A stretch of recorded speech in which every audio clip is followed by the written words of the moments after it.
Special Operations, Covert Ops, Espionage, The Team House, with your hosts, Jack Murphy and David Park. Hey guys, this is episode 320 of The Team House. I'm Jack here with Dave, and joining the show for the second time is Nate. I missed the first time he came on here because I was in Iceland. We're really glad to have him back, and we were talking earlier about some of his recent videos. So he has a YouTube channel, and we should mention Nate is a retired Green Beret. His YouTube channel is Valhalla VFT. Hope you guys will go and check it out. There's some really good stuff on there, and there's really a link down in the description. Before we jump into the interview, though, I'm going to kick it over to Dave. Yes. So, hey, if you're a hot sleeper like I am, then you know how absolutely miserable it can be to wake up sweating every night or every morning or whatever. That's where GhostBed comes in. As the makers of the coolest beds in the world, GhostBed is your go-to for cooling mattresses, cooling pillows, and even cooling bedding. From their signature Ghost Ice fabric to patented technology that adjusts with your body temperature, every GhostBed mattress is designed with cooling in mind. So whether you want a plusher mattress that cushions your shoulders and hips, or a firmer option with exceptional support, your GhostBed will keep you cool and comfortable all night long. When you purchase a GhostBed mattress, your comfort is guaranteed. You can try out your mattress for a 101 nights risk-free and make sure it's the right fit for you. Plus, they offer free shipping and most items ship within 24 hours. If you're not sure which GhostBed is for you, check out their mattress quiz. You'll answer a few questions and get your personalized recommendation, or reach out to their friendly team of sleep experts for all the help you need. Even better, Team House listeners can get 50% off site-wide for a limited time. Just visit ghostbed.com/house and use code HOUSE at checkout. Again, that's ghostbed.com/house and use code HOUSE at checkout to save a whopping 50% off site-wide. And even if you're not in the market for a great mattress right now, check out their cooling bedding and their pillows. They're really nice stuff. And back to you, Nate. Again, welcome to the show for a second time. Happy to be here. I'm a big fan of your channel also. I am a little disappointed that you're not wearing your beaters. You and Jay, both on your channels, are always wearing your beaters. No, I was going to, but I was like, I'm going to be on their show. You're not going to show the guns? Yeah. I need to look a little bit more professional. If I'm ever going to be on one of your podcasts, I'm definitely wearing the beaters and the camo hat if it's with Jay. That's the aesthetic for sure. I'm just messing with you, man. I love it.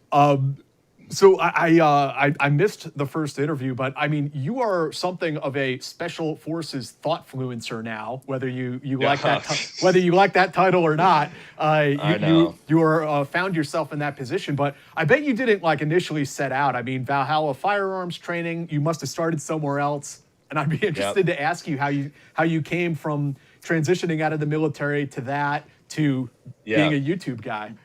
That's great. So, I mean, I was on, I think over a year ago now. And again, I think I was on your guys' show initially when I was maybe 2 months retired. So I had just retired, just started the social media channels. I had maybe 4,000 or 5,000 subscribers, I think, on YouTube. So that interview is going to be very different than this one. And that was we told stories. We talked about my career, crazy war missions, which was awesome. Great episode. Fast forward maybe 12, 13 months later, and almost 100,000 subscribers within a year. Amazing. And I've again, I guess I am a influencer now. I think it's so dumb. And I think I might have told Dave that when I first did the episode, I begrudgingly started these social media channels because of my firearms business. So my in-person business is a firearms instructor business. Run all sorts of different classes, teach law enforcement departments. So we got a good business going out here in the Pacific Northwest, but everybody was like, dude, with your resume, you have to market yourself. If you're going to do this field, firearms training, you're a retired Green Beret, Valor Awards, all the shiny shit, you have to market yourself on social media. So I begrudgingly started, the YouTube channel and just doing firearms content, just doing that. And I did one video maybe in the first month that was the harsh reality of becoming a Green Beret. And it was maybe 8 minutes. And I just told, like, all the shitty backstory to it, like going through the Q course, you're probably going to get divorced, right? Like, you're not going to see your fucking kids for 6 months out of the year. And that video, when I had a brand new channel, got 500, 600, 700,000 views. And that sort of like started that trajectory on the YouTube channel where I switched from firearms, trauma medicine. I still do some here and there, but like I started doing special forces related content, talking about, things in group, things in just backstory stuff, or like realities of what SF life is like. And all that content blew up. And so I again was just like, I guess this is what I'm doing now. Yeah. Fast forward a year later with the success of the channel. Now it's like, yeah, this is what I'm doing now. So yeah, that's how I got here. Nate, real quick, for anybody who has not seen Nate's episode, it's episode 227. Check it out; it's fantastic. You'll see him when he was a little baby YouTuber, fresh from the egg, hanging out in the nest. Yeah. Well, that's a really good episode. So for my fans, they know I don't talk about war stories. I don't talk about any of that type of stuff. So if you want all the best war stories and the Valor Award stories, like, they're encompassed on your guys' channel. It's a phenomenal episode. That's awesome. Nobody else has them because, again, it's just not like, it's not for me, but I like to talk about it with guys like you, guys like us that have done the job. But I'm not like going to make videos by myself talking about my war stories. Like, it just doesn't feel right. And also, like, how many different pods do you want to go on and tell the same stories over and over again, right? Yeah. And every interviewer is going to approach it differently and maybe pull different things out. But like, I've been on, I think, one interview where I told my story, and that's enough for me. I'll go on pods to talk about other shit, but I don't want to talk about me. Yeah. And I don't think I've told any of those stories since. Yeah. Because, again, they're awesome stories, awesome stories. But you're right, like, I lived them, and like talking about them. One, I also don't, and I don't want to knock like the guys that go on the podcast tour and that's all they do is tell their war stories. That's fine. There's nothing wrong with that. But for me, it's like in my war stories, my teammates got blown up and fucked up. And, I've got teammates that have killed themselves since. So talking about that doesn't feel great for me. And also, like, I'm always so hyper concerned that I'm going to get something wrong and not respect my teammates or their families that it's just like, I would rather just not really talk about it. Nate, this is going to be a little dark and a little bit of insider humor, but I'm assuming you remember their names. I wish I wasn't drinking right there. I do. Not only do I remember all my teammates' names, I also remember like all of the guys in 1st Special Forces Group in the last 10 years that have been killed in their names. So, yeah, I'm sure we'll get into that subject. But before we dive into the VetBro cinematic universe, I did want to ask you about. I love that. That's what it is at this point. Yeah. One of the more recent videos you made that really I resonated with me, and I think probably other people too. You made a video about why special operations guys are not necessarily role models.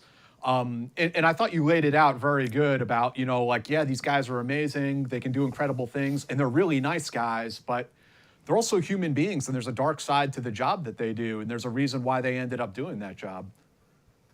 Yeah.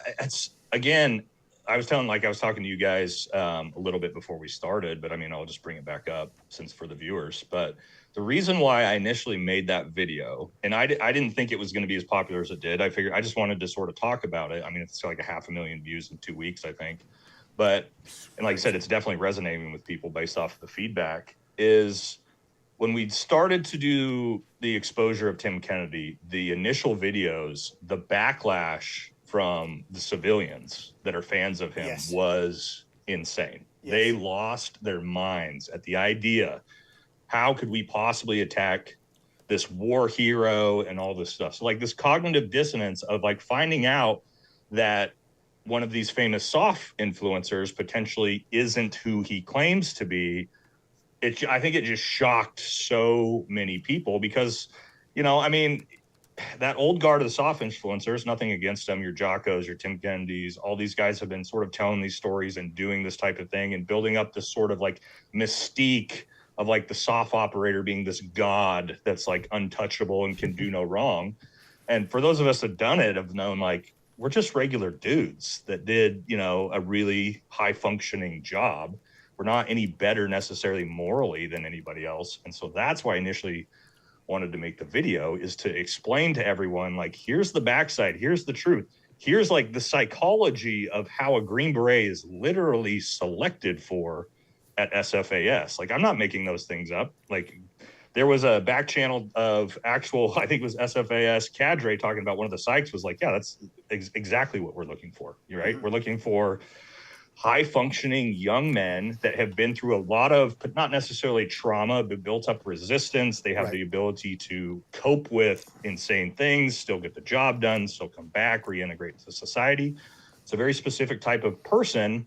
But as we've just seen with the things like Matt Livensberger, right, that also can lead to some insane psychosis. And when you're in that realm of sociopathic behavior and that scales too far off the spectrum, we can see what happens there too. So that was the intent of the video. It wasn't necessarily like I didn't want to make people feel like uncomfortable or anything. I just wanted people to understand like how these brains actually work. You know, I have, you know, I'm as much a violator as any civilian fanboy in a sense, because those old school guys are my heroes that I look up to.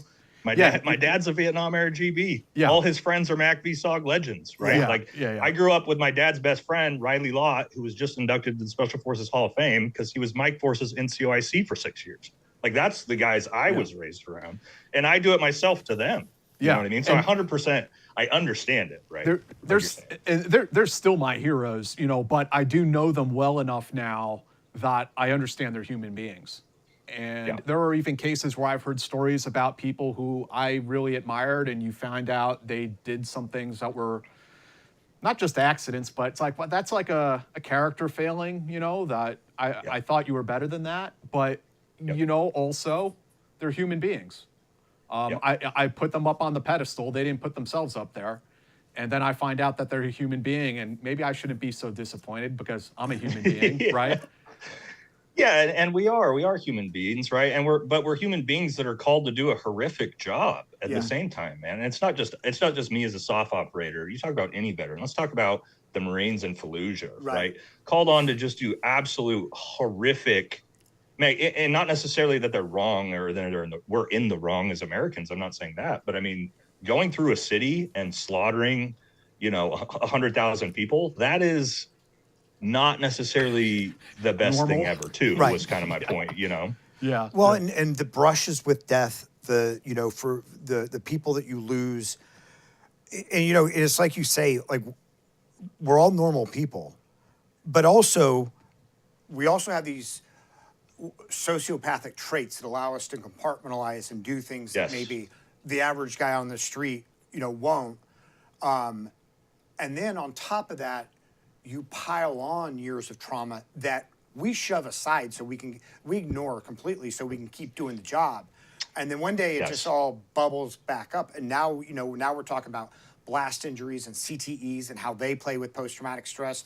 Like, it's this stew of just stuff. My therapist, because I've been through a lot of behavioral health. Like, I'm honest about that, right? And it's been great for me, right? I don't say that to, you know, sound soppy or PTSD or oh me. Like, I did it for myself, my family, my wife, because I had temper issues, whatever. But my therapist, really good therapist, explained it as, think about your brain as a filing cabinet. What you've been doing is stuffing that trauma, just stuffing papers into the bottom of that filing cabinet and then just shoving papers on top of it over and over and over again.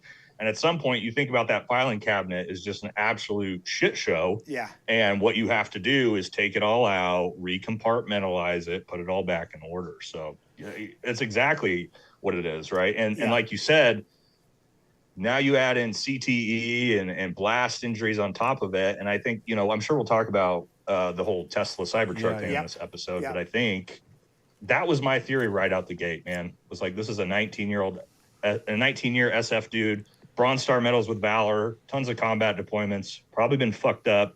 Add on top of depression, PTSD, a little bit of psychosis. And Yep. boom, here we are. And the problem is, the problem is it's all so insidious that a person, like it normally takes somebody outside of us to go, you might have a problem right now.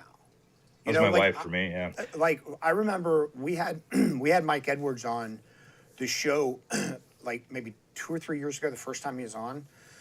And, RRD guy or RRC and talking about pulling somebody out of their car because they, cut them off and, they were like trying to, brake check him or whatever.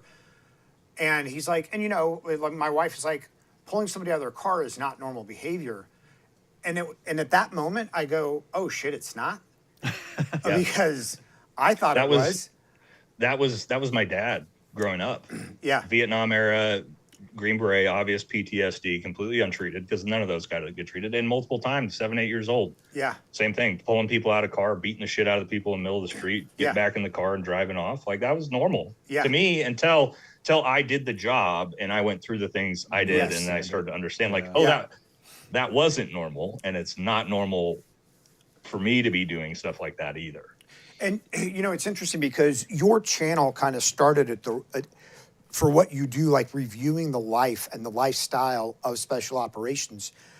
You started it at the perfect time because it used to just be SEALs we talked about. Yeah. Because they were the most public facing, I think. Right. And now we're seeing, we have plenty to talk about, whether it's with Tim Kennedy or people like him.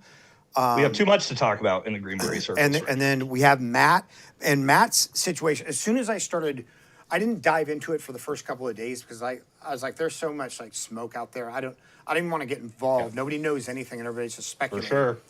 But then as soon as I read sort of what was going on, it reminded me of an article that Jack had written 5 years ago about Michael Frody, who was an SMU guy, a SAP guy, who started having delusions and, it ended up taking his own life. And the problem is you only know you're sane if you're asking yourself if you're crazy, right? Like when you know everything is fact, there's no breaks. Yep. Well, and we're the type of guys that performed at such a high level that we always think we're right. And we, not that we are, but like we always think we're sort of the most intelligent guy in the room. Like I could be guilty of it too. And I'm not that smart. I'm really not. I'll get around like really smart people and then like get drawn like my Air Force PJ buddies and then like get drawn back real quick and like, oh no, you're not that smart. I hate when I express a political opinion that I'm so certain about and then somebody breaks it down. Like they have a background in economics and they're like, well, you're wrong. And I'm like, shit. Yeah. That's why I stay out of the political arena. I'm just like, I'm going to say some shit that like somebody is going to do that exact same thing to me. And I'm like, I'm going to look like an idiot. I'm going to talk about strictly things I'm a subject matter expert in. Yeah. And that's what I do. And also I'm the same way with my content where I do current events content if it's related to SF stuff, but I'm always 24 to 48 hours late of everybody else's content. If you go back and watch my content, I'm always sort of the last one to weigh in, and I do it for that reason. I'm like, it's like always the first story is always almost wrong. And it's like almost always like the Mike Glover situation. I covered that. I was the last person into that. And I was the first one to say, hey, let's pump the brakes, right? Maybe this isn't what it looks like. But had I just been the same way as everybody that was like, oh, here's a police report. This guy's a domestic abuser. Let me do a video. Right. I would have got egg on my face too. So that's what I try to do is just, I'm always trying to take a tactical pause and sort of let things unfold a little bit before I put myself out there. Self-preservation is a lot of it. Speaking of that, there's like, to sort of like preface a bit of this conversation, there's a question that I'd like to throw to you, Nate, and Dave also. Based on, with all this stuff going on in the VetBro cinematic universe right now, we've all been getting a lot of text messages from friends like, what's going on? Oh, they're out of control. Yeah. And I had a phone call with an old Ranger buddy, guy I go way back with, 20 some odd years ago at this point. And, he was asking me about some of this stuff. And I was like, listen, all that's bullshit. Don't worry about it. It's not true.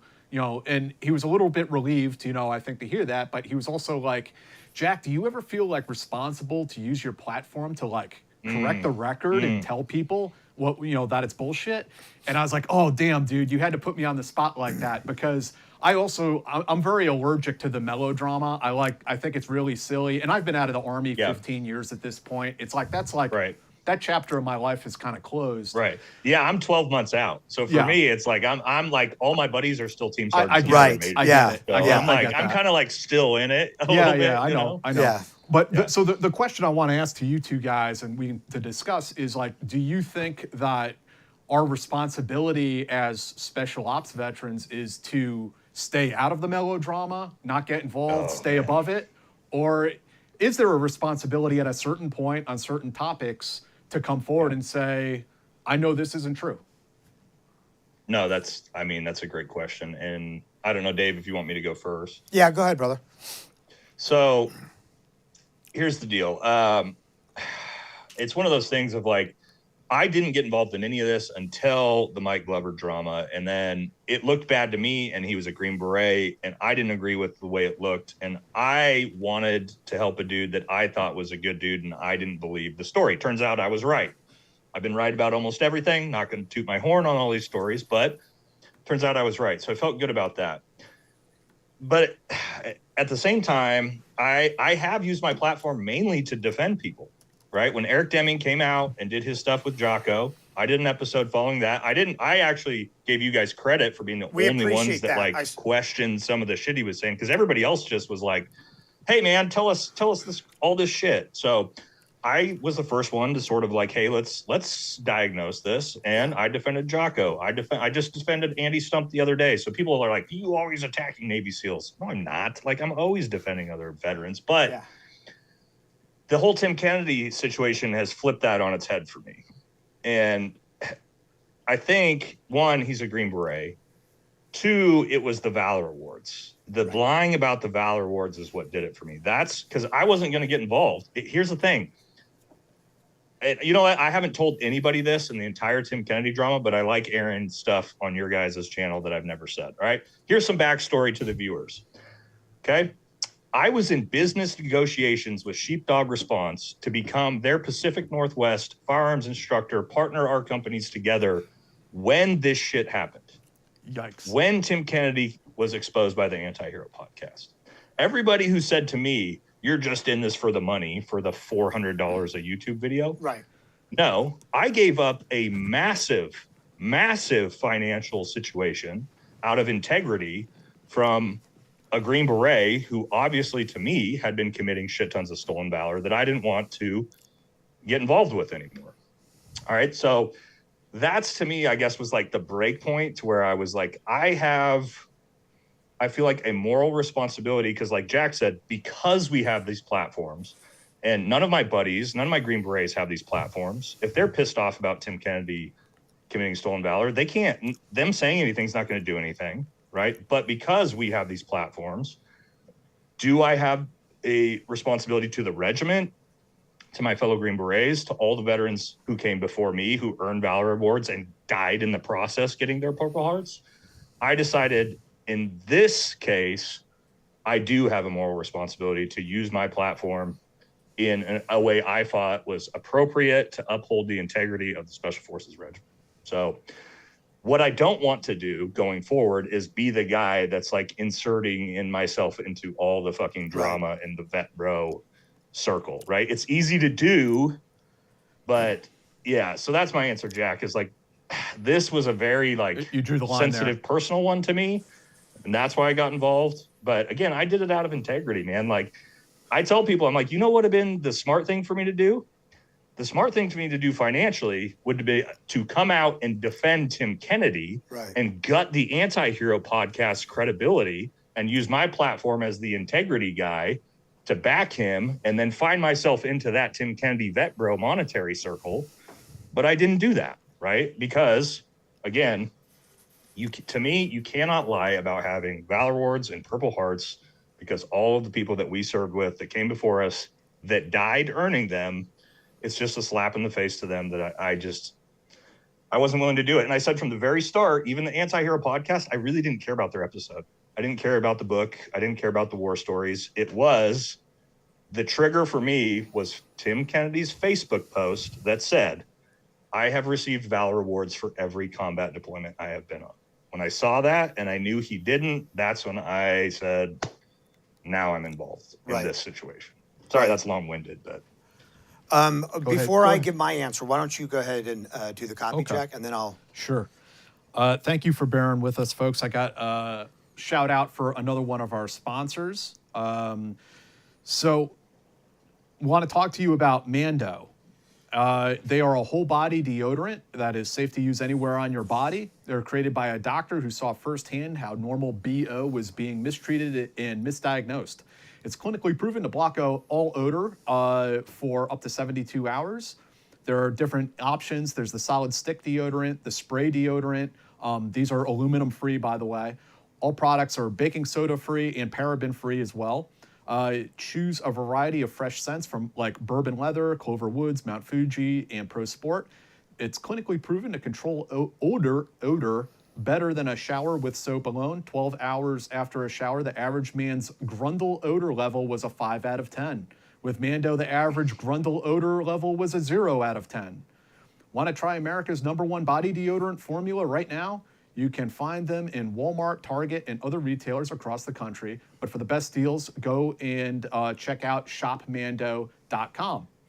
Mando Starter Pack is perfect for new customers. It comes with a solid stick deodorant, cream tube deodorant, 2 free products of your choice like mini body wash and deodorant wipes, and free shipping. As a special offer for listeners, new customers get $5 off a starter pack with our exclusive code. That equates to over 40% off your starter pack. Use code TEAMHOUSE at shopmando.com. That's shopmando.com. Please support our show and tell them we sent you. Do you know why I really like using Mando outside of The how Grundle odor issue? No, I mean outside of how effective it is, because every time I use it, I like laugh and think about Star Wars. Because Mando makes me think the way like an SF guy would talk about if they were like embedded with Mandalorians, like training them, like doing fit for Mandalorians. They'd be, hey, the Mandos, they got some questions for us. And also Mando Calrissian, like Lando's like brother who had an excellent smelling Grundle. But so to piggyback off what you said, like I don't like the drama. Like I didn't say. I watched some of the stuff going on with the Mike lovers and tried to stay up on what the latest reporting was, but I don't like the vet drama. I don't like vets tearing down other vets. Yeah. I also, though, do not think that pointing out veterans' lies about their service, even if it's not about Valor Awards, but pointing out their lies. I don't think that's tearing down other vets. I think that's keeping vets in check because if we don't do it, we who have insider knowledge and know when somebody says they pack a rucksack with 50 grenades, that's not a thing. You know, that civilians aren't going to know. And so for me, it's not so much about who did what to whom or you know, stuff that's going on in their personal lives or anything like that. Because I want to see vets succeed. You know, 100%. 100%. Whether it's with a coffee company, a podcast, a T-shirt company, I don't care. You hate to like go negative, right? And it also seems very catty. Very catty. You know? Yeah, very catty. And I want to see veterans succeed, but I also want to. I want people to tell the truth. Yeah. And for us, you know, when it comes to stuff like this, for people in the intelligence community, when it comes to people like Wayne Simmons, you know, we're the only people who actually know. And if we try to play the whole decorum thing and go, well, I know he's full of shit, but I'm not going to say anything, then what you're doing is you are allowing these people to go out there and make a bad name in our name. You know, a bad name for us. To caveat off that, so I weighed in on the Sean Ryan episode and everybody's, you're attacking Sean. I didn't attack Sean. I did an episode about why I thought that email was stupid and why I thought that the dude was suffering from psychosis. Right. While they were freaking out about this being like some China New War thing. So my point was, and the reason why I felt like I'm going to interject on this is why, like you just said, because I know better. How do I know better? Because this is a special active duty Special Forces 18 Zulu. I intimately know what access to information Right. 8E8 18 Zulu on an ODA has. And it's not Bob Lazar Element 115 anti-gravitational propulsion systems. Right. I'm sorry. You know that. Yep. Jack knows that. Well, Yeah. actually, random. Nate, my team sergeant knew everything, so I don't really Yeah. know what Well, you're talking about. right. But- But you know my point. Like the Yeah. actual access. Well, he had a TS SCI. So does So fucking everybody. everybody so, like, does, You get those yeah. in the 18 Echo course. Like, that Yeah. doesn't give you anything. And then also, he goes into the second section where he talks about the strike targeting war crimes. Right. And I'm like, I was in Afghanistan in 2018. I did a lot of strike targeting in our missions. I know how, I think I told the story on our podcast about how we had to do a mission back-to-back nights because the 2-star was asleep and wouldn't sign off on blowing up one building Right. that was full of 16,000 pounds of HME. I know how hard it is to strike one building, and you're going to tell me there was some 2-star in the Siege of Sodif Jock with 50 people watching that's like, blow it all up, kill Right. all the fucking Right. civilians. Kill Just- everybody. Kill everybody. So the military that was my doesn't- point of yeah. like, I read that and go, I know better. Civilians don't know better. Right. Nobody knows better. They just think this is crazy. Yeah, But yeah. guys like us are like, we read Yeah. that and they're like, this is fucking dumb. So They- we do have a responsibility to be like, this is dumb. Here's the reason why. And I think that's totally fair. The idea to take somebody's, because like I said, there are 2 articles out there that if you guys want to understand how bad this gets, read Jack's article was in Yahoo News on Michael Frody, and what he went through. And then there's another article in the New York Times about the Marine Artillery Unit that was in Syria and launched more artillery than I think anybody has since World War II, maybe even before then. And these guys were coming back and seeing apparitions, seeing demons. That the blast injuries to them, it had serious effects. And so for me, like looking at somebody who is a really tragic story, and then sort of like building conspiracy off of his own delusions, it's just Dave, it's not right. I love that you brought that up. I was just having a conversation with Jameson Travels right before I came on this podcast about how that's the story. A 19-year GWAT veteran who's been fucked up in combat, who's got PTSD, who suffers a psychotic break and doesn't have any fucking support and doesn't have the mental health support that he needs. That's the story.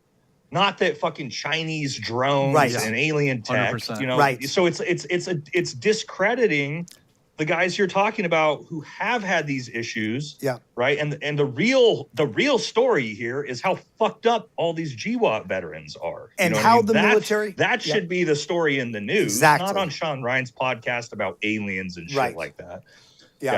And it's still a serious problem because I just talked to a buddy whose daughter is dating an active duty guy, and he's conventional, but he's been in a lot of combat.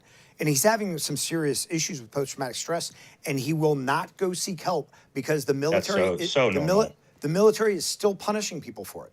The military is still, they are still like booting people out for it. Do you guys know who Ben Pappas is? No. One of the commanders that stood up MARSOC. He's on a podcast with me on the War Room sometimes. Cool. Awesome dude. But we were talking about the other day, the question got asked, like, if you are suffering PTSD, should you seek help? Will you be punished? And then he said, like, you'll never be punished, yada, yada. And I had to stop him as an NCO and say, well, wait. Yeah. As long as you report this through the precise, correct channels and do it in the appropriate way, not through, don't go to your company commander and say, I'm suffering from PTSD or drug use. No, you can't do that. The military has these very strict linear paths of doing this to where you can't be punished. But if you slip up and do this the wrong way and tell the wrong person, you are 100% right. The military, I've watched dudes that have self-reported in my unit that I am friends with get fried. Yeah. Fried for self-reporting. Yeah. So, I mean, you're right. There's a huge stigma because that's the truth. Like that can still happen to dudes if they don't do it the right way. Yeah. It's fucked up if you think about it. Sorry, I don't know if I should curse on it. No, I know. No, you're fine. The other thing I think that, like people who don't know, the whole, when he mentioned his first car, And Oh, yeah. and and then some people did some good OSINT, and they said, oh well, like it wasn't his first car, like this is his like registration. It's like, understand how an isoprep works. Sure, when you're a boot and don't know anything, and you go in and you do your isoprep, you answer all the questions honestly, like you're calling your parents saying, hey, what was the first street we lived on, right? Because you don't remember. But the thing is that you don't remember. So you can't call your parents. So if I would have been a POW in 2018, Dave, and somebody would have showed up and asked me for my isoprep or my keywords, I would have had no fucking clue what they were. Yeah, exactly. Because you're right. You fill them out, and then like 3, 4, 5 years go by. Yeah. And you're like, you don't know what you put in there. Yeah. But that's a great point. And so the thing is, when you do them enough, you're like, what's the thing that stands out? So it's like, who was your first girlfriend? Well, it's Wonder Woman. Like, that's the first girl I had a crush on. I don't remember it was Becky in the 3rd grade. Can you guys explain what the isoprep Okay, is? so the isoprep. Oh, yeah, we probably should do that. The isoprep is a form that you fill out that has your fingerprints, has your photo, probably now has DNA, I don't know. But it also has a number of questions that if you are ever captured, or if you are like looking for recovery, in order to validate who you are, or in order to validate that it's actually you asking for the pickup from the recovery people, they will use these very detailed questions on your isoprep to verify that it's you that, one, they're talking to, or two, when they go on target and bring out all these people, that they'll have people's isoprep questions there or whatever. So it's used in recovery. It's for like POW recovery. Yeah, for POW was the recovery. idea behind it. Exactly. You can kind of think of it like security questions for your bank. If you like forget your password and you've got to answer your 5, 6 security questions, it's kind of like that. And the other problem is that in today's information environment, the Chinese, the Russian, they know any question that's on that isoprep, they can figure out.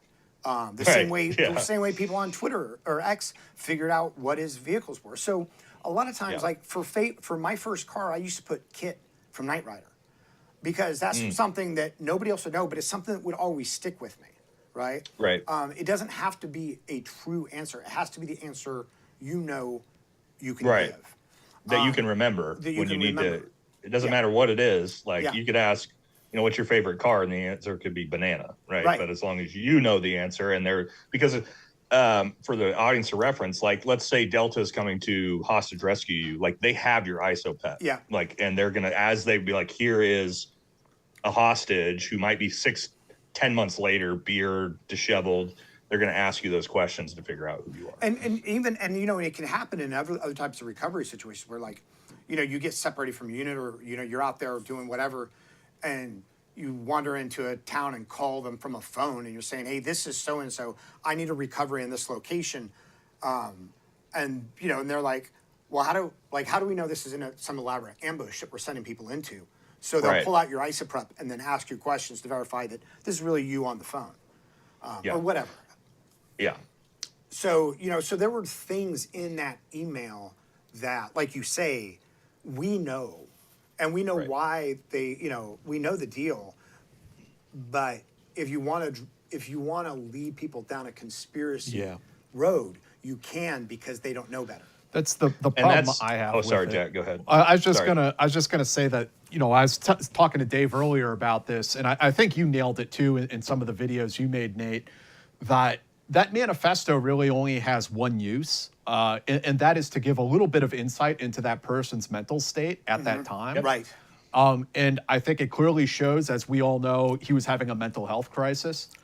100%. That manifesto should not be used as a valid source of information about aerospace technology, Chinese drones, war crimes in Afghanistan. Yes. No, that is not how we use, and I pardon the non-clinical term, the ravings of a madman.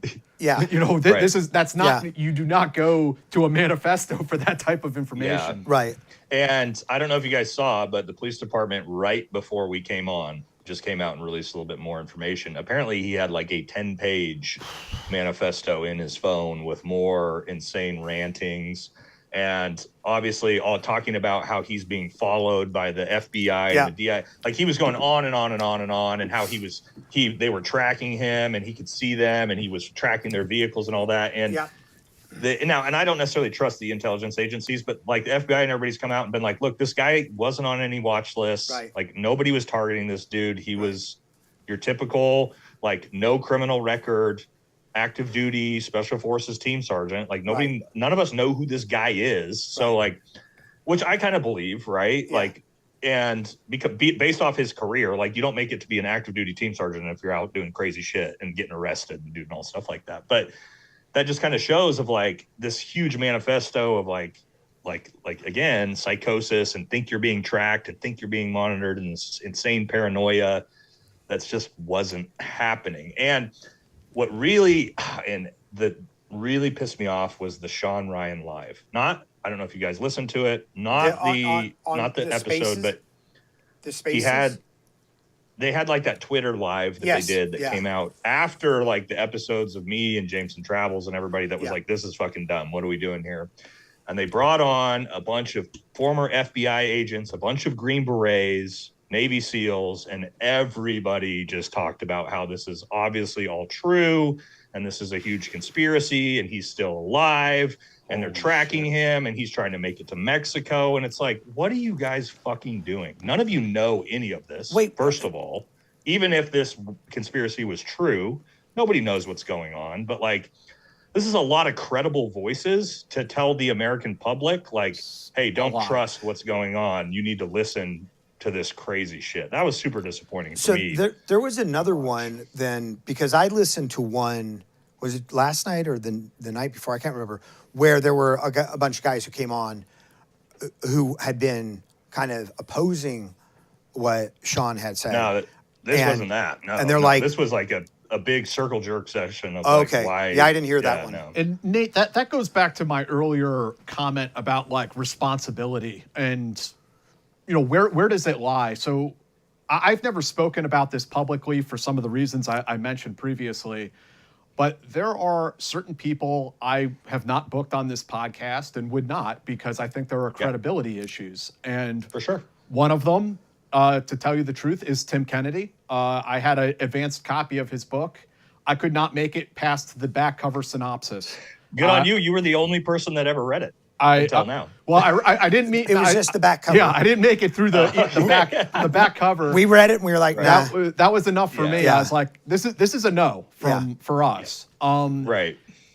And when a well-known military podcast has a bunch of people like Tim Kennedy, this guy with the conspiracy theories about the cyber trucks, and a bunch of other dubious military tales and other weird stuff. I mean, let's call a spade. Like I'll call it for you. We're talking about Sean Ryan, right? And let's be clear. And I said this before. I like Sean Ryan. I like his show, but I watch it for entertainment.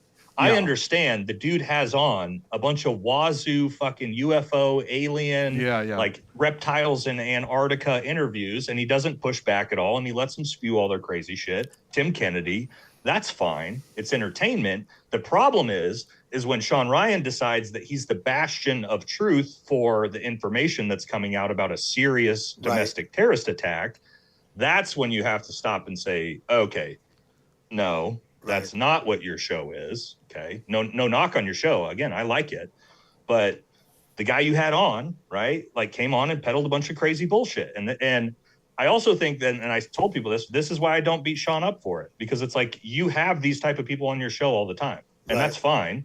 But like, don't pretend to be something that you're not. I don't know the guy personally. Yeah, I don't know I don't have any problem with him personally. No, I think again, I like him. I tell people like I'm not beating him up. I like his show. I'm glad he's entertainment. I'm glad he's as successful as he is. You know, like 100%. I love to see veterans succeed. But you're right. But it's weird because he has this fine line. You know, he has Trump on. He does have people on who have very real things to say.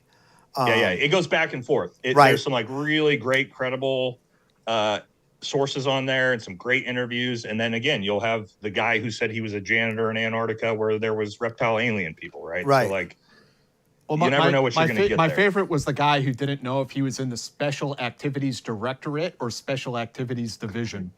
I was like, that's like saying like you're in the Ranger Regiment, but you don't know if it's a regiment or a Right. brigade. Like, I'm not sure if I was in Ranger Bat or RRC. I was in one of the two, but I'm not sure which one it was. As you put it, Nate. I mean, what are we doing here? Yeah. Yeah, exactly. What are we doing? Yeah. Again, I want to caveat for the viewers before they freak out. I like Sean Ryan's show. I'm not beating him up. I'm just saying, come on. Well, they can. There's a pile-on effect, and there are a lot of people out there who really enjoy all the melodrama, and picking a side and fighting. And the reason why I think it's rather silly when you zoom back from all of it is that, like, end of the day, like, none of these people arguing on the internet, they don't give a shit about your life or your family. They don't care about me or what I have going on. So you have to like take the comment section should be taken with a grain of salt, I think. That was a learning experience for me over the last 12 months, Jack. Yeah. Because I did, you get fired up. I was an actual silent professional. I didn't have any social media. I did my job. Like I started these social media channels when I retired.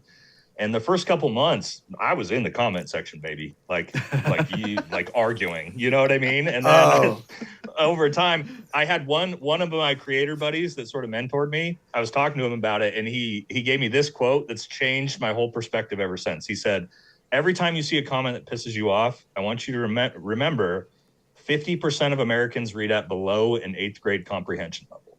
And I went, that's the people in the comment section. Yeah. There's no point. What am I? I'll still I say slights back and forth. Somebody tries to say some super insulting stuff. I'll do some witty comebacks, but the comment section, you're right. It is a deranged place.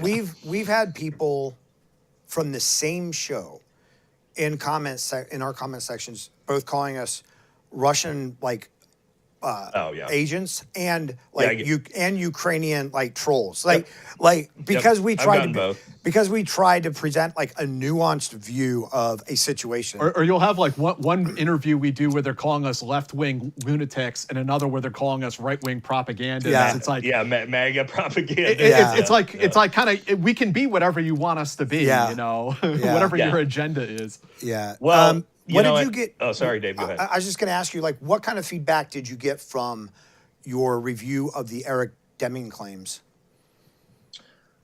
Ooh, that's interesting. I don't know if I should. I'll get into this. That didn't stop at that video. I've talked to Eric personally for a couple hours, one-on-one. I'll get into that in a second if you guys want to. Sure. We'd love to. Yeah. But initially. It was really kind of a 50-50, man. Like a lot of people wanted Jocko to be a war criminal, which was kind of shocking to me because he isn't like a Tim Kennedy personality where it's like, look at me.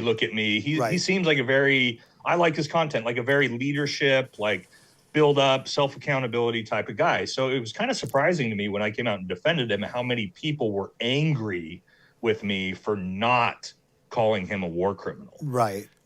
Which was weird, but it was a real 50-50 split, just for my initial coverage of that. And again, I did a full hour-long video. I used your guys' episode. Yeah, I remember that. I went through the whole thing, and I just called balls and strikes, right? Yeah. I said, these are things that sound really credible from my experience of doing this. These are things that don't sound credible. Since then, I talked to Eric one-on-one, and I don't think Eric's a bad guy, right? And I pressed him very hard on the exact same things I pressed him on. Like one of the things where he says he was getting guys killed in Ramadi. And I said over and over again, Eric, tell me how he was getting guys killed in Ramadi. They were doing daytime raids. Yeah, so was I in VSO, man. Right. Tell me how he was getting people killed. Oh, well, the martial arts gym, right? And it was like, so, and we did this loop back to back to back, and we kind of did it. And I was like, maybe he's right, maybe he's not. After that, I had 2 of the guys from the team in Ramadi reach out to me anonymously. They didn't want anything to do with it, but I'll tell you from the emails, it's very credible. Like, when you are talking to someone credible in an email where they've got names, unit names, all that. And they talked about Mike Lee's funeral, right? They were like, we were at Mike Lee's funeral. No one at that funeral said anything about Jocko getting people killed. Nobody at that funeral said anything about Jocko being a coward. They were objective. They were like, look, there was some dumb shit Jocko was doing. this was this, and this. So it was a pretty fair back and forth.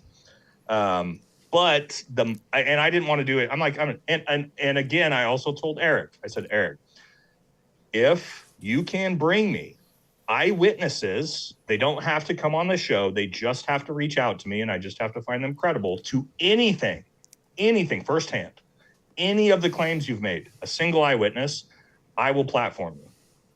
I haven't heard back from him in 2.5 months. Yeah. So I will just say, maybe he doesn't want to get involved, but he came out of doing a lot of accusations. And when I gave him the opportunity to bring receipts, he went silent. So again, that was long-winded, but yeah, I think now that it's kind of died out, people are back to, sort of being like, Jocko seems like a normal dude. And I'm not excusing and saying Jocko's like some prince. I've heard like the shit in Ramadi sounds pretty sketchy. Yeah. Like he was probably doing some dumb fucking shit. Right. I'll say that. But is he this war criminal that was telling Chris Kyle to go kill civilians?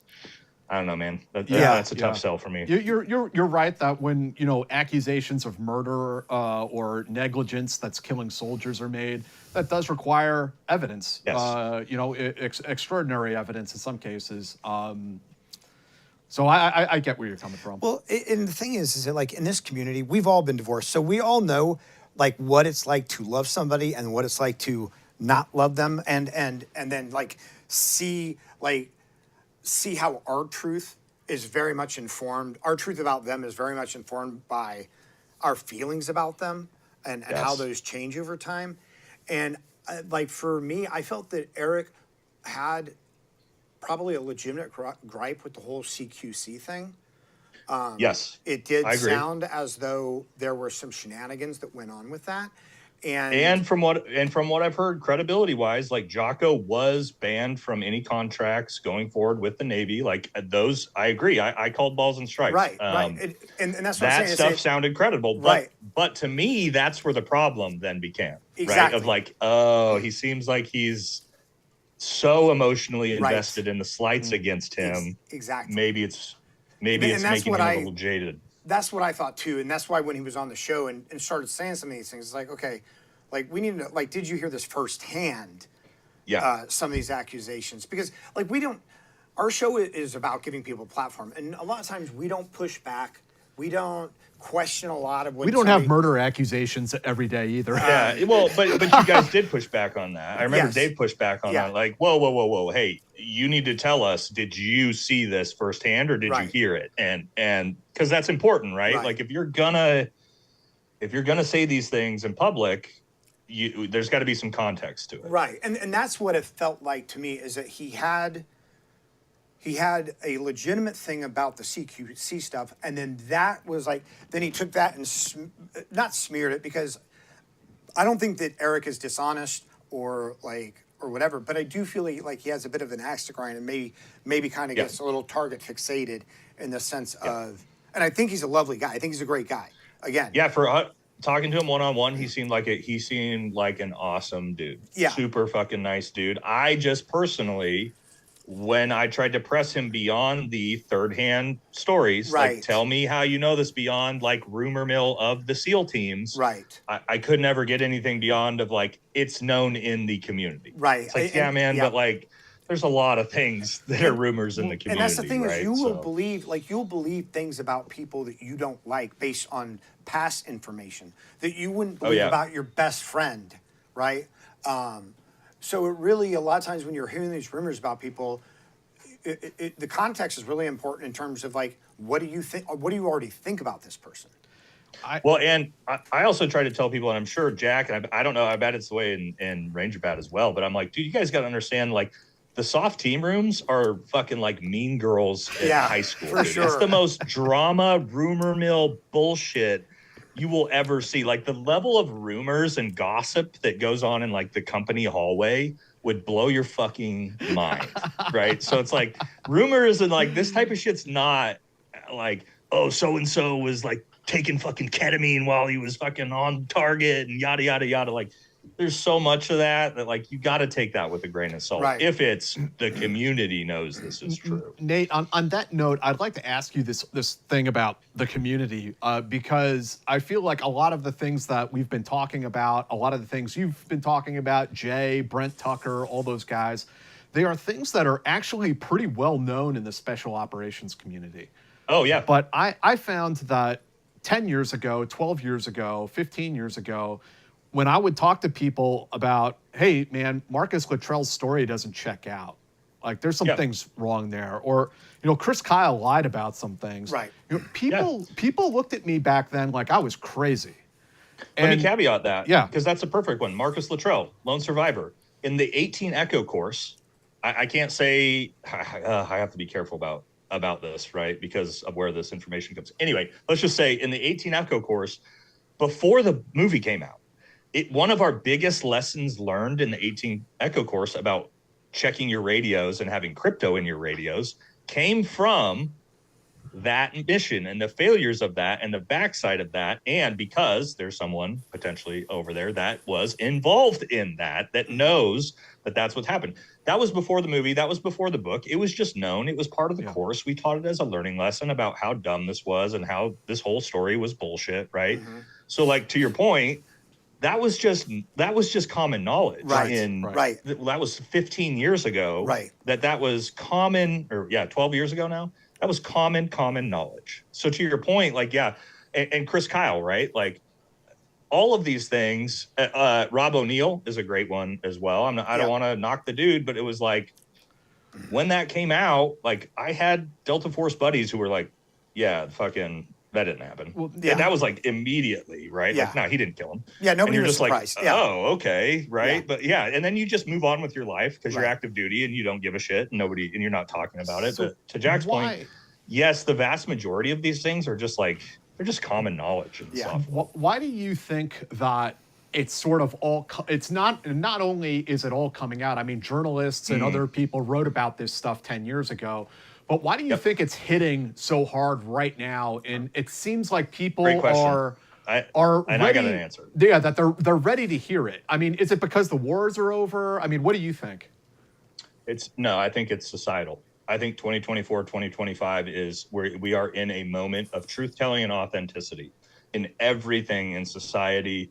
You look across the board, no matter what it's been over the last years, it's like the Epstein shit, the Diddy shit. It's like all lies are being. Cat Williams came out and said it a year ago.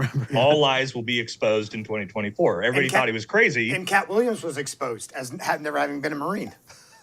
Right. So, but my point is, I just think we are in an era of extreme authenticity that people, for whatever reason, and Tim Kennedy, like the list goes on of just people being exposed out of nowhere. I don't think it's specifically I think the war ending does have a big part of it because people are bored, right? And it's like, you don't have anything to do, so let's talk about drama because there's no war to talk about. I do think there is a portion of that on top of just the overarching society being like thirsty for truth because we've kind of been living in a disinformation, whether I'm not saying like right wing, left wing, but just in general. Mm-hmm. So many people like kind of being like, we're just been lied to for so long about everything that people are, I don't want to say waking up, but it feels like we're kind of in like this waking up the cycle. Zeitgeist of our time, right? Yeah, it just kind of feels like that. And I think that's just part of the way it's going right now is like people are looking for truth and they're analyzing things a lot closer than we used to. I guess so. That would be that's a great answer. Yeah, I hadn't even thought of it that way. So I because people send me this stuff, I did watch. I watched your video this afternoon, but I think last night I watched Brent Tucker and his Anti-Hero podcast. We've had Brent on the show before.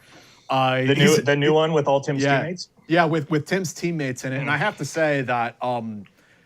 you know, my take on the whole thing is like, okay, if he's making up all these stories, that's bad for a whole series of moral reasons, historical, factual veracity. I mean, there's all sorts of reasons why that's wrong. But at the end of the day, like, I kind of just feel sorry for that person that they're so insecure, they're making that stuff up.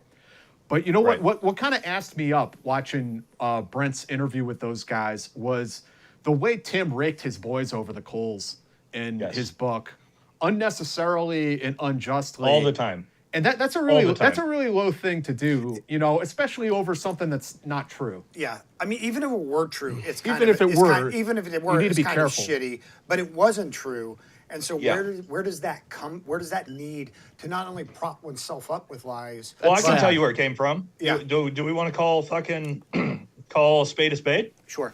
Be real. I'll call a spade a spade. Be real. Tim Kennedy did what? 2 years on an ODA. He's got 2 deployments. I know. I've got his official military records. Yeah. I know. I've had him the entire time. That's how I put all this content out. Yeah. He's got 2 deployments. He became a Green Beret, went to Iraq in 2006 as part of a SIF team that he wasn't Sephardic qualified for, which means he wouldn't have been allowed to go on any of the fucking missions to begin with. So he didn't do jack shit in that deployment. And then his next deployment, he's a new E6, right? He goes to Afghanistan. And he's an L&O for the Checkoff, which I can tell you this. Where do you put your biggest piece of shit in the company? The L&O at BAF. Yeah. That's where you send him because nobody fucking wants him on a team. Like, again, I'm just calling a spade, right? So he was an L&O for the Checkoff, working at BAF. Nobody wanted him. And he gets to go out finally on this one mission, right? Which apparently he did a fine job. Like, he was just a young, new dude on a first time out in Afghanistan. No big deal. That's actually, I'm not criticizing that.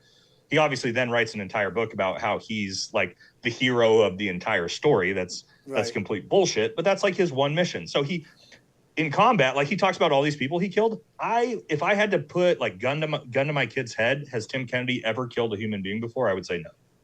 I would say absolutely fucking not. He hasn't killed anybody. That would be my guess. So what I mean by that is he's a dude that did 2 years on the teams. He had 2 non-eventful combat deployments where he barely did anything, and then he went National Guard and he got out. Then he decided he needed to be a war hero. Mm-hmm. And so he then decides he's so insecure about not having done much, he builds this giant war hero persona where he writes all these books and makes up all these Valor Awards. That's, I think, the true story of Tim Kennedy's military service. So you think I haven't wanted to beat him up, but I think that's reality. Because why else would you do this? You aren't that guy, bro. Like, you just weren't that guy. So you think that him throwing his boys under the bus like that is basically him putting up a smoke screen? Like, look at all these pieces of shit. I'm the real hero. I think it's an insecurity thing, like you said. I think he looked around, like, because I'm not saying I'm not insecure. I'm secure with my service. I had a great career, but I look at some of my teammates I have ODA teammates that have silver stars. And I look at them, and in my own head, I'm like, and I have Valor Awards and Combat Awards, a lot more than most people, but I still look at those guys and I'm like, fuck, I didn't do shit. Right. And I think what he did is he really didn't do shit. And that he's also an insane level egomaniac narcissist, right? I don't think he gives a fuck about his teammates. I don't think he cares about anybody but himself. So yes, I think he decided I'm going to put because this is what a lot of people do, right? To feel better about myself, I put others down. That's not a rare thing in society. That's a very normal human behavior. And I think that's what he decided to do. In an era of 2008 to 2009, 2010, social media wasn't a big thing, right? People were putting things on the internet, not thinking about them being there forever. weren't a lot of soft guys on social media at that time at all. That's my point. So I think he figured he could say this shit because there was no soft guys on social media and he could just get away with it. And here's the thing, he did. Yeah. He got away with it for a long fucking time. And I think once you start lying like that, you don't get caught in 2008. You don't get caught in 2009. You're going on Joe Rogan. You're going like 10 years later, you haven't been caught and no one's called you out. At that point, like, you believe your own fucking story. But so that would be my guess, Jack. I think it's utter insecure, which I know people are like so crazy. Like, how is a fucking Green Beret UFC fighter this insanely insecure? But that doesn't matter for men, right? Like, as men, again, you can look at your teammates who are all these grizzled fucking combat veterans that did all this fucking badass stuff, and you didn't. And that internalizes as I have to get out and make myself feel like I was that guy. And I think that's what it is for him. Is especially for the types of guys that go into special operations. They're very, I think a lot of us are very sort of achievement driven, right? We always want to conquer that next challenge, whatever it is. And for people who don't, this is the thought process. And I'll say this as a peacetime ranger, right? This is the thought process that probably everybody goes through. Man, I really want to go to combat. I really want to go. Yes. Well, I really want to be a that- ranger. yep. Okay. All right. I really want to go to combat. And then, like during my time, it didn't happen. But then it goes. Then you finally go to combat, and you're like, well, I really want to get in a firefight. You know, if you did a combat tour, if you went to Afghanistan and you didn't get in a firefight, and then you get in a firefight, you're like, I don't think I killed somebody. Like, I really want to kill somebody. And then you kill somebody. It's like, well, it's just one. Like maybe that was lucky. And then it's like, oh, I really would like to get an Archon with a V device or a Bronze Star with a V device. It's like, oh, I got a Bronze Star with a V. Well, I don't have a Solar Star. I don't have a Purple Heart. Like, there's always something more to look at. That Dave, you just called me out, because that was me. That was me then chasing, like moving my family to Japan to try to get on the next rotation, because my buddy, former 18 Delta, was the team sergeant going to the next Afghanistan rotation to skip SWIC. Like uphauling my entire family to do that, just to I got to get that next one. I get to get that next one. So I dealt with that myself, internally. So 100%. And there is that, I got to the point where I was just the main element leader, literally running combat operations, but you're still well, I need to get a little bit higher than this. Right. And you're right. I need to get an even bigger near ambush. Yeah. And my buddy next to me's got a Silver Star and I only have an Archon B. So now I need a BSMV. Right. So that's a really very rare, very real thing. I think. And the thing is, there's no real top, unless you were in Delta and got a Medal of Honor with 8 Purple Hearts. That's the only thing, because I have friends who won Valor Awards or got Purple Hearts and they were conventional. And every time we talk about something tactically, they'll say, well, I was never in SOF. And I'm like, yes, we've known each other for years. I know you were never in SOF, but you did real shit. Please stop prefacing everything with I was never in SOF. I know it. Right. And I still admire everything you did, Yeah. Oh yeah, for sure. So go ahead. No, go ahead. No, I was just going to say, and man, you want to talk, let me do it on the side real quick, because I always love to shout out regular infantry and Marines, because I don't think they get enough credit for the crazy shit they went through in GWAT. One of my buddies, who is a Delta Force legend, he was just inducted into the Oregon Military Hall of Fame on every high profile mission that there was in the first 15 years of the war. He told a story at his induction ceremony, because he was also part of the Delta Force group that went in to save the Marines in Fallujah that were getting basically overrun out of that building where they had to bring the tanks in. If you've heard Cody Alford's story, he was one of the Delta Force. He was the Delta Force medic in that story that Cody Alford actually talks about. Didn't Hollenbaugh get a DSC for that?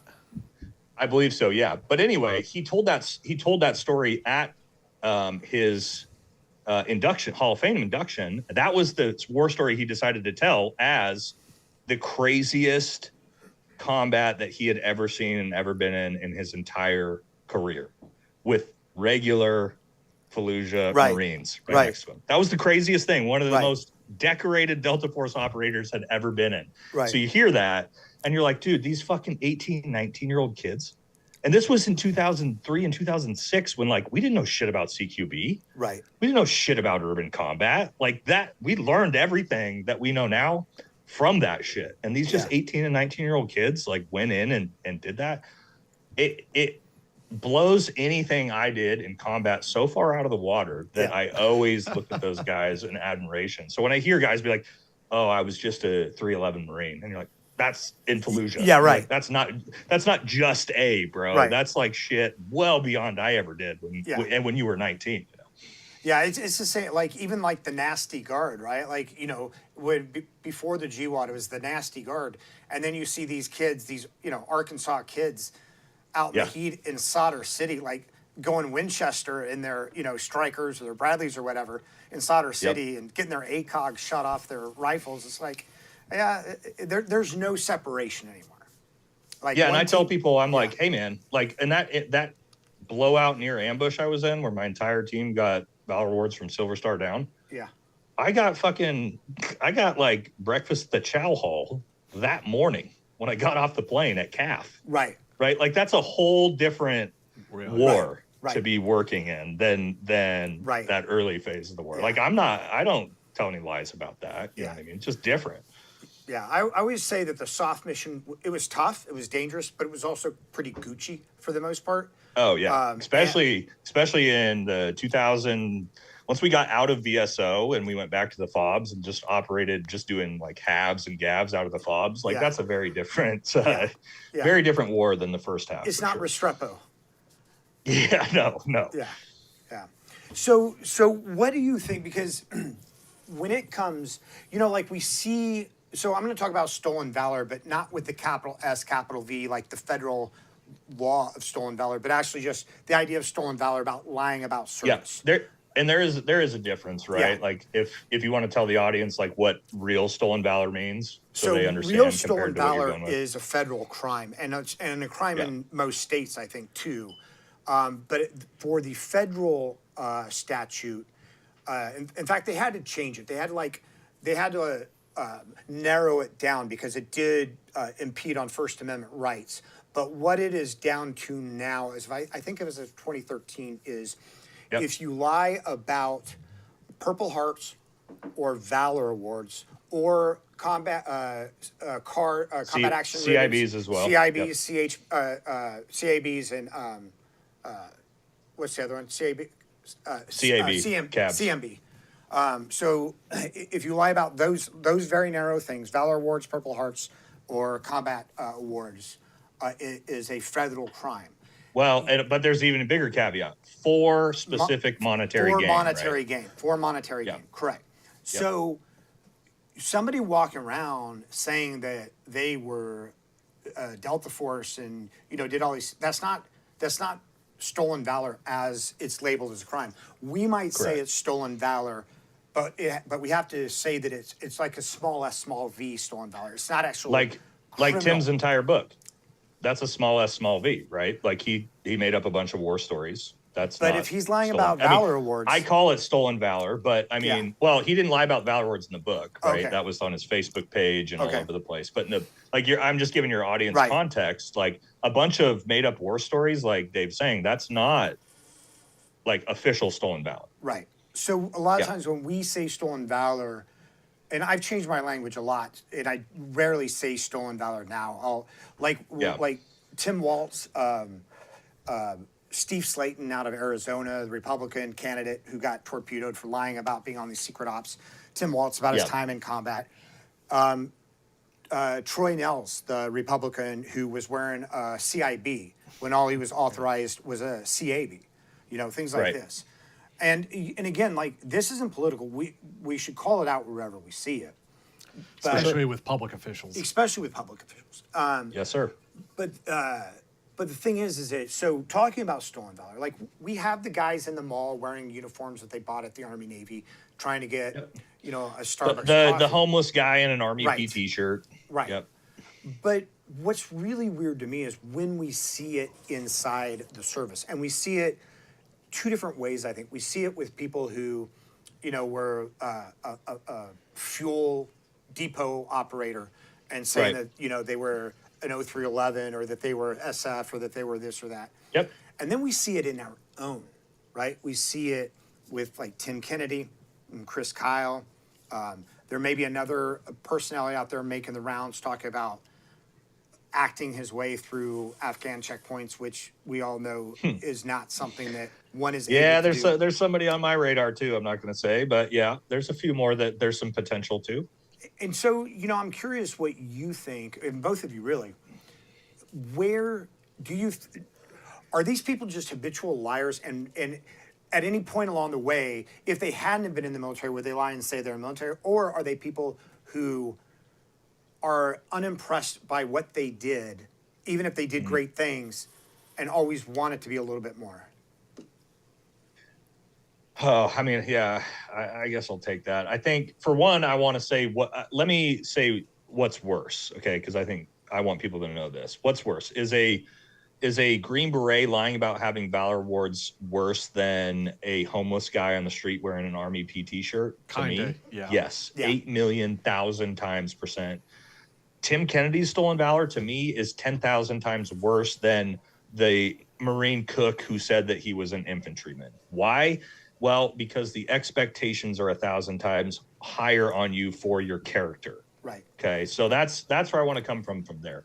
Why they do it?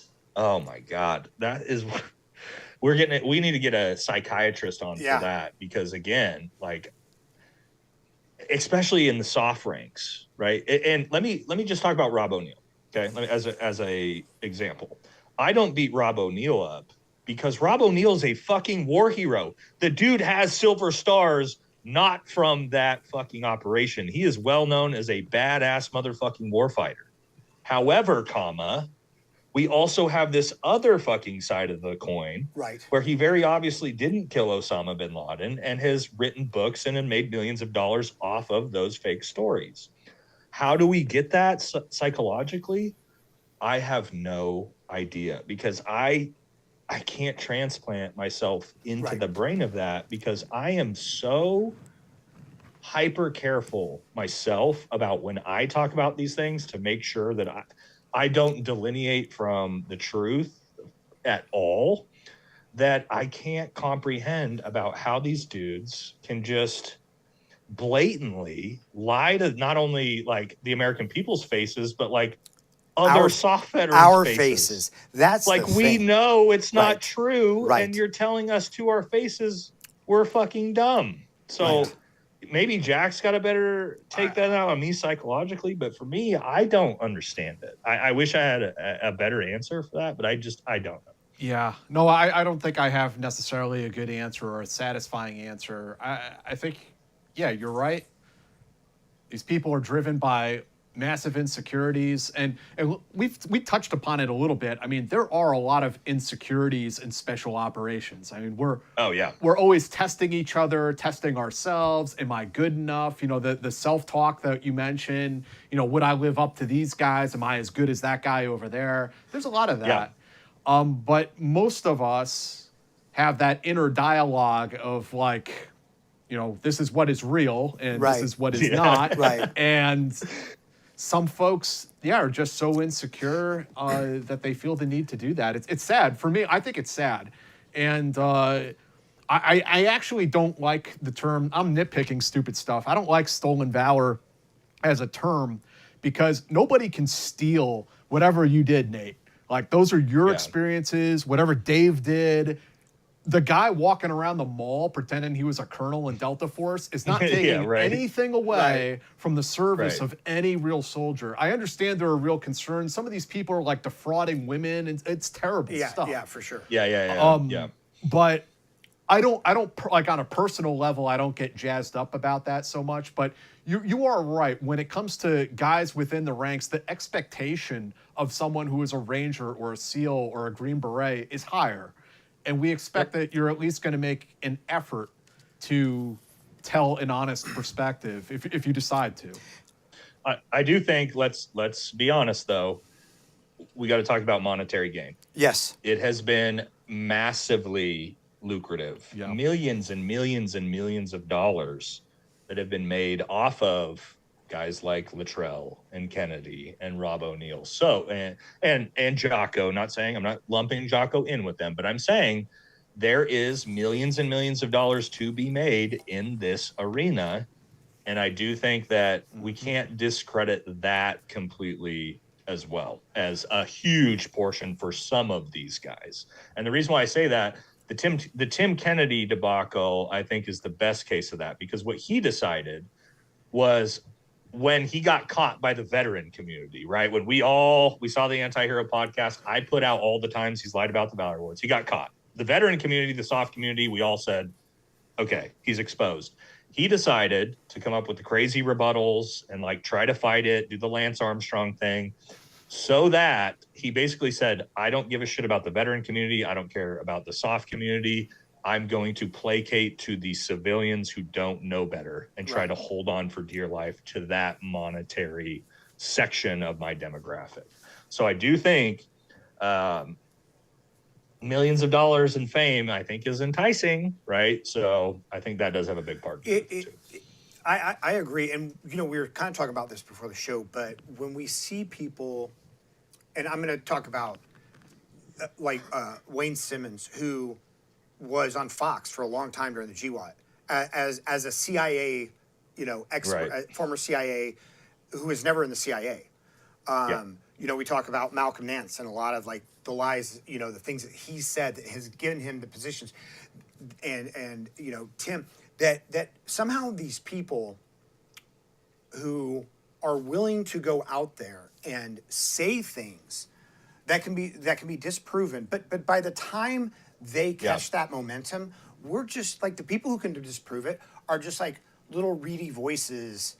They're up there already. And go to Tim Kennedy's Instagram post where he admitted last night that he doesn't have Valor Awards and Purple Hearts, and look at the comment section and look at the 20,000 likes that are on that video. Yeah, we talked about me and the Anti-Hero podcast. My videos have done 500,000 views on Tim Kennedy. Yeah, I think that's baby numbers to compared to the average person that sees him on Fox News that has no fucking clue. Right. No clue, and they're not going to. And right. And they can, like you said, these are just tiny little voices that the community knows, the veteran community knows, but from large scale, he was just on Fox News 3 days ago. Yeah. Talking about the Livensburger thing. Yeah. Right. So it's not reaching what you're talking about. Right. Even with that. And this is the biggest, most exposed case of a soft dude being a fraud that we've ever seen. And again, he's doing fine. Like I said, once they catch that right wave, what can you do? The media complex, and right, left, it doesn't matter. They're not going to turn their back on the people that they invested in. No, and neither, and here's big, let's call more spades a spade, and neither is the Department of Defense or Special Forces Command. Right. Why? Because this dude has been an amazing fucking recruiting tool for the last 15 years. UFC fighter Jason Bourne, Tim Kennedy, Green Beret. Right. Yeah, they're not about to interject themselves into this shit. And now, again, I think he's a liability now, and I think they might realize that. I think we're going to find some things coming out of USASOC here pretty soon. Yeah, but Nate, to your guys' point, the news media, the apparatus, the DOD, they don't give a shit about our quarrels and exposing stuff. Right. This is another thing that I wanted to bring up during this show when talking about responsibility. Do we have a responsibility to speak out? Do you think the commands have a responsibility to speak out at a certain point? Does it reach a level of, let's call it stolen valor, that there is a real responsibility for the command to come forward and say, just factually, this is what happened, this is what happened, this is what happened. Do you think it gets to that point, or do you think it gets there? And when does it get there? Do they have a responsibility to? Yes. Will they? No. Why? Because look at Marcus Luttrell's story. He just came out on a podcast the other day talking about how the Navy wrote that book for him, set him on a book tour, gave him all his lawyers, and then sent him on his way so that he could be the great recruiting tool for the U.S. Navy for the next 15 years. The Navy did that. Marcus said that. I'm not saying that. I showed that in an episode on podcast he did. I'm not knocking Marcus for that. I'm saying the Navy did that. So do I have any expectations that command is going to come out and do the right thing? No. Could they? The Sergeant Major of the Army was just on the Jedburgh podcast. You're telling me you couldn't have the 1st Special Forces commander come on and talk about how we're going to look into the biggest fraud of a Green Beret that's ever existed? Of course they could. Will they? No, I don't think they're going to touch it with a 10-foot pole. I think they're going to let him. I think it might be getting to the point now. I will say this. Tim Kennedy did not come out and admit to all this stuff last night for no reason. Okay. He didn't do it out of the goodness of his heart. Right. Let's leave it at that. We'll see how that plays out over the next couple weeks. He's not it's not because he just decided and had this moral epiphany that I should probably be honest now. There's some reasons. So I do think at some point when it becomes a massive liability to the Special Forces Regiment or the DOD, you got to do something, right? But will they? I don't have a whole lot of confidence. I just don't. I've never, and maybe this is biased as an NCO, but I have just never had any faith in the General Officer Corps to do the right thing. Yeah. Right. I look at guys like General Milley. I look at guys like General Austin, and I just don't, man. You haven't produced anything to tell me that you're going to do the right thing. Okay, so that's where I come from on that. Yeah, the other thing that was interesting, or that is interesting to me, and Jack and I were talking about this too, is that these people, like the people that we've talked about, who will go out there and blatantly lie in a world where people know the truth.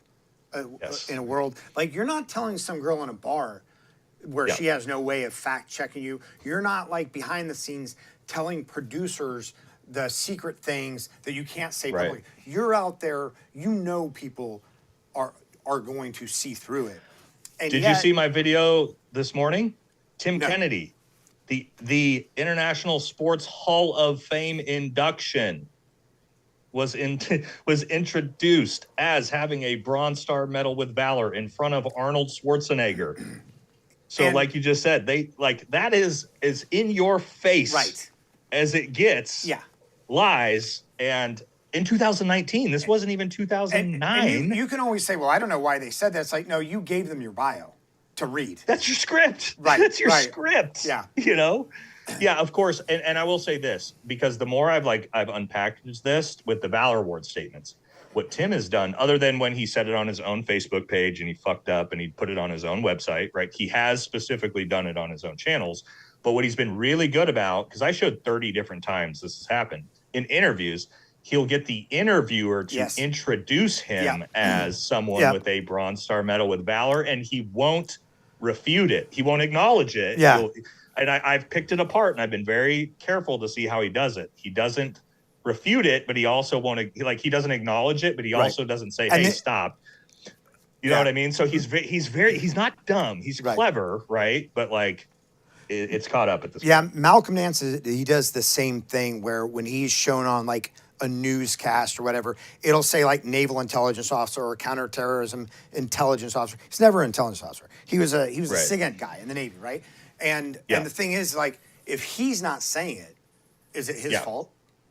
Well, I say yes, because like, here's the thing. If I came on your guys' podcast and Jack introduced me as Silver Star recipient Nate Cornacchia, and I just sat silently and let the fucking episode go on. Right. No, that is me acknowledging that I have a fucking Silver Star. Right. Period. Right. Like, it is my duty, and I would panic. I'd Yeah. like, oh my God, Jack, please, no. Like, whoa, let's back this up. I do not have, right? But no, when you that video I saved where he's sitting there, like his face getting talked to, when it's like Tim Kennedy Valor Award or like Bronze Star medal with B device for valor under fire, and then he stands up and walks to the podium and gives his speech. No, So, sorry, so like that's a no-go. So to kind of cap off, like, one of the things I think about these people who like make these things up and then get so much acclaim for it because they're out there, like a lot of them. Some of them are running charitable foundations, right? Like, but these people, I think that there's an element. I don't want to call them narcissists because I'm not a psychiatrist or a psychologist, but there has to be an element of narcissism there. Uh-oh. Are you there, Nate? Yeah, I'm here. Can you guys hear me? Oh, we can hear you. We just can't see you. I might have lost my camera. Stand by one Okay. sec. I might have to switch to the shitty camera for the end of this. But yeah, so these people, I think where we see the narcissism on display is they are Sorry, far more- guys, we lost the good camera. It's okay. Sorry. We got you. they are far more successful in the public sphere than people who actually did the jobs they said they were doing. 100%. Which just goes to show It speaks to a sort of corruption of the institutions as a whole. Right. That this media complex and the special forces, or I should just say military commands, the CIA in some instances, that they're all sort of either turning a blind eye or not doing the right thing or blatantly doing the wrong thing. That leads to these sorts of some of the worst, grossest voices rising to the top. Right. Yeah. Yes. No, and I've called it kind of like the old guard purge. It's kind of like a purge of the old soft guard. A lot of these guys that they've been the face of the soft community for 10, 15 years, and they're being exposed. So the question is like, what happens next? I think it's good, right? Because I just had, I would say 3 hours ago, a group of dudes from the Q course who are in language school who reached out to me. They were like, I love your show. Like, hey, keep doing what you're doing. We love that you're exposing shithead Green Berets. We all look up to you, yada, yada, yada. what that tells me is like we have the young generation still coming up, still coming through, and they're still looking up to guys. Right. And the guys that they're looking up to, if they're all these like shithead grifters, like that are writing books about carrying rucksacks full of 50 fucking grenades Right. and like throwing grenades at women and children, that's the example that we're setting for that Right. next generation. No, I don't think we can do that. And I think, again, when you talk about having a responsibility to call these things out, I think that's where the responsibility also falls. Is like, I'm not like Jay over at Green Beret Chronicles or Jake Swag that are like hyper focused on developing the next generation. I don't have the time for it, but I still try to do mentorship here and there. But I mean, like, I'm also still trying to be a good representation for those dudes.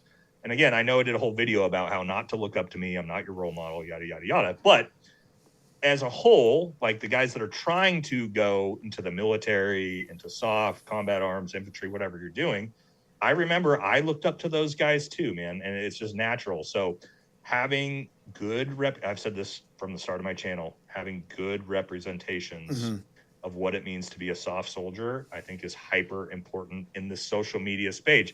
Because I get this comment all the time. You should be a silent professional, yada, yada, yada. It's 2025. Right. Social media, chat GPT, there is no more, like, while you're active duty, right. Yes, 100%. Yeah. You should not be like, but to tell me as a veteran that in 2025, I can't talk about these things, right. Like pound sand, man. Right. But again, that's kind of my take is like, we do kind of have a responsibility to shore up our own, make sure our shit bags, because I think about it in the company or in the team room. If I've got a shit bag on the team or in the company, we take care of that. Right. We take care of that dude. He gets kicked off the team. He gets sent to the arms room, right? So why should it be any different when we get out in the veteran community? Why should we stop policing our own? That's kind of my take on it, I guess. Yeah. Where in your mind's eye, if we're to like skip forward a little bit, where do you see this going for Tim Kennedy? Like, I think Brent is going to keep making podcasts of every chapter of Tim's book for the next 5 years. Yeah, he's only 2 chapters into like a 20 chapter book. Where do you see it going, over the long haul for Tim?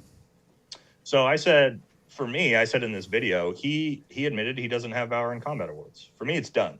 I've said in every single video, fair. That's all I care about.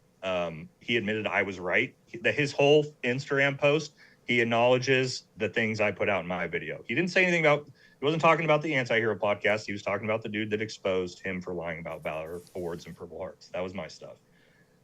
I hate the way he did it because I promise you guys, I was still holding out hope for Tim. Had he come out and said the truth, I do not have these Valor Awards. I am sorry. I should not have misled people, right? And just took full ownership.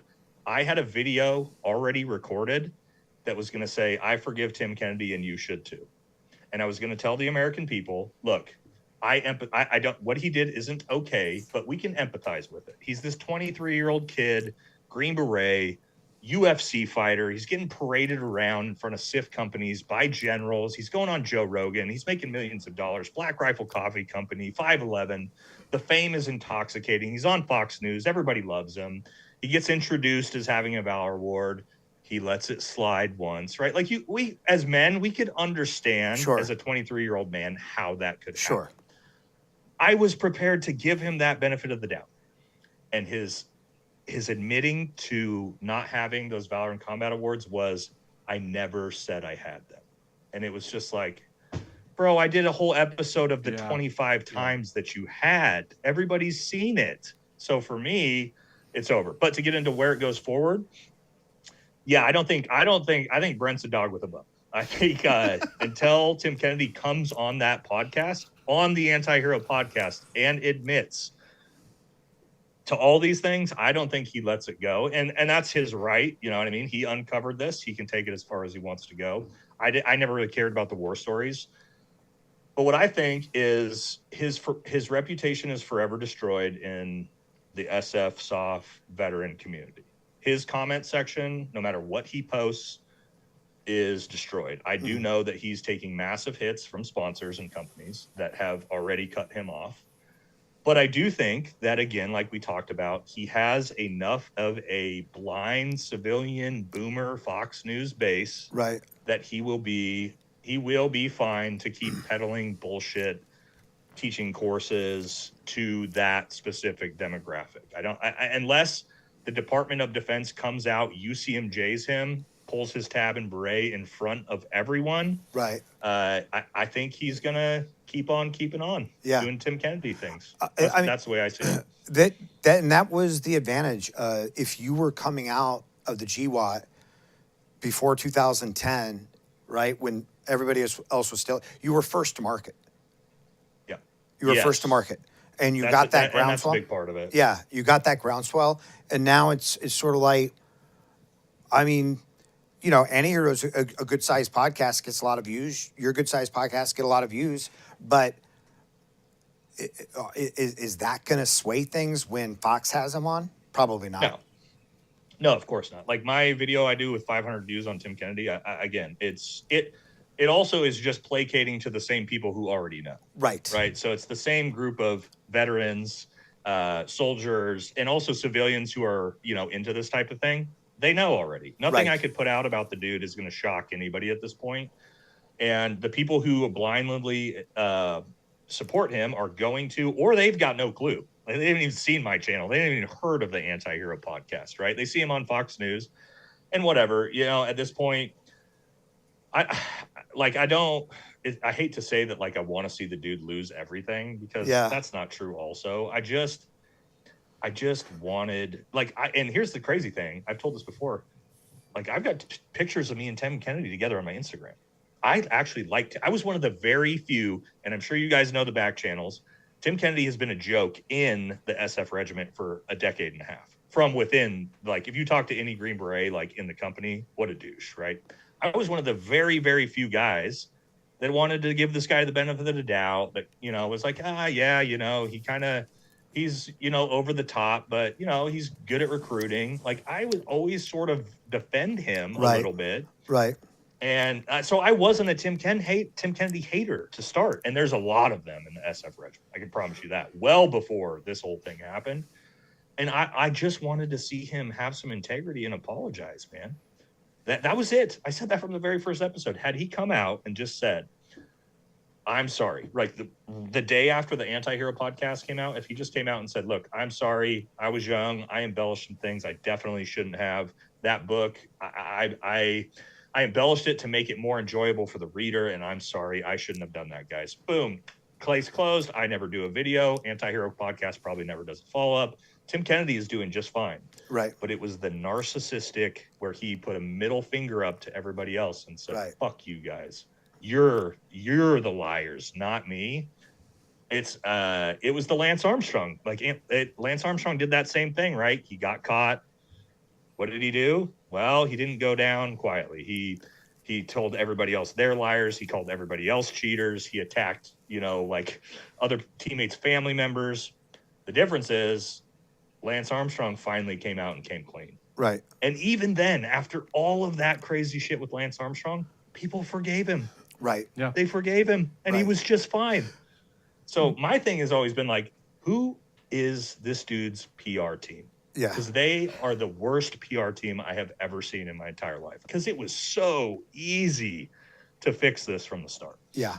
And the thing is, so like you say, if you mea culpa, like, you know, we see it with politicians, whether it was Waltz or what with Ronnie, who was the admiral who was busted down to captain, but still calls himself Ronnie Jackson, Republican, I think out of Florida, whatever. Like, he still calls himself, like, these people, or Tim Kennedy, or they're always going to have a fan base, right? So even if they were say, it was a mistake, I'm sorry, people aren't going to leave them. Right. Yeah, and I think I'm fine with that for Tim. If Tim wants to have his niche fan base, he's got his social media following with 1 million followers, and that's it. Cool, because he's not going on any more podcasts and peddling his stories. Right. Like he can't now. So we're taking that part of it away to where he's not going to be the face of SOF. He's not going to be the face of Green Berets anymore. And again, I don't think he's a terrible dude. I just think he's so it's such an egomaniac he couldn't apologize. I don't want him to, like, lose his livelihood. Sure. Right? Like, good. Have your circle, Go do it away from everybody else. Don't influence the next fucking generation, right? Good on you. No problems with that. That's kind of where I'm at with the whole thing. Yeah. Nate, what is next for Valhalla VFT? What's coming up in your future? Oh, God. Man, I take this one day at a time, man. I've had no planning. I've had no like path forward the whole way, which people think is crazy of like, for content. I just kind of like, I put out the content I want. I think that's what people like about me is like, I think that I'm just willing to talk about things that people won't talk about. And I think that's why people like my channel. And I've had a lot of my buddies that are like, don't change, man. Like, don't take those big brand deals and then decide like you can't you can't talk about sensitive topics anymore, right? You can't talk about person X or person Y because now you're in the fold, which I don't think I will. I don't really give a shit. As you guys can tell, like, I'm not worried about what people think. I just do what I like. I surround myself with the people I like. I like you guys. I like the other guys I do content with. So for me, I'm just going to keep doing that type of content. I'm going to try to get away from, of course, I'm going to cover current events. If a Green Beret goes out and blows himself in a Tesla Cybertruck in front of Trump Might Hotel, be hard I'm to gonna avoid cover that. Yeah. Right. Like that's going to happen on my channel. But I've got a couple ideas going forward. What I want to do is I want to start giving like platforms to sort of young and up and coming soft or even regular infantry military guys that I like that maybe wouldn't have gotten the platform otherwise, much like you guys did with me when I was a brand new channel. I had a few people do that. And then I want to start, I know this is going to sound corny, I want to start the Real War Heroes podcast, where I have on guys I know personally that are legit badass warfighters with real stories, right? Whether they are Fallujah Marines or whether they're Delta Force operators does not matter to me. To let the American people hear the stories. I know this is kind of petty, right? But to let the American people hear the stories, the real stories of the dudes who did this for real, instead of a lot of the stories that we've been hearing over the last 10, 15 years. I mean, that's what we try to do on the Team House. I mean, most of these episodes, we're trying to find guys who are a good representation from their unit.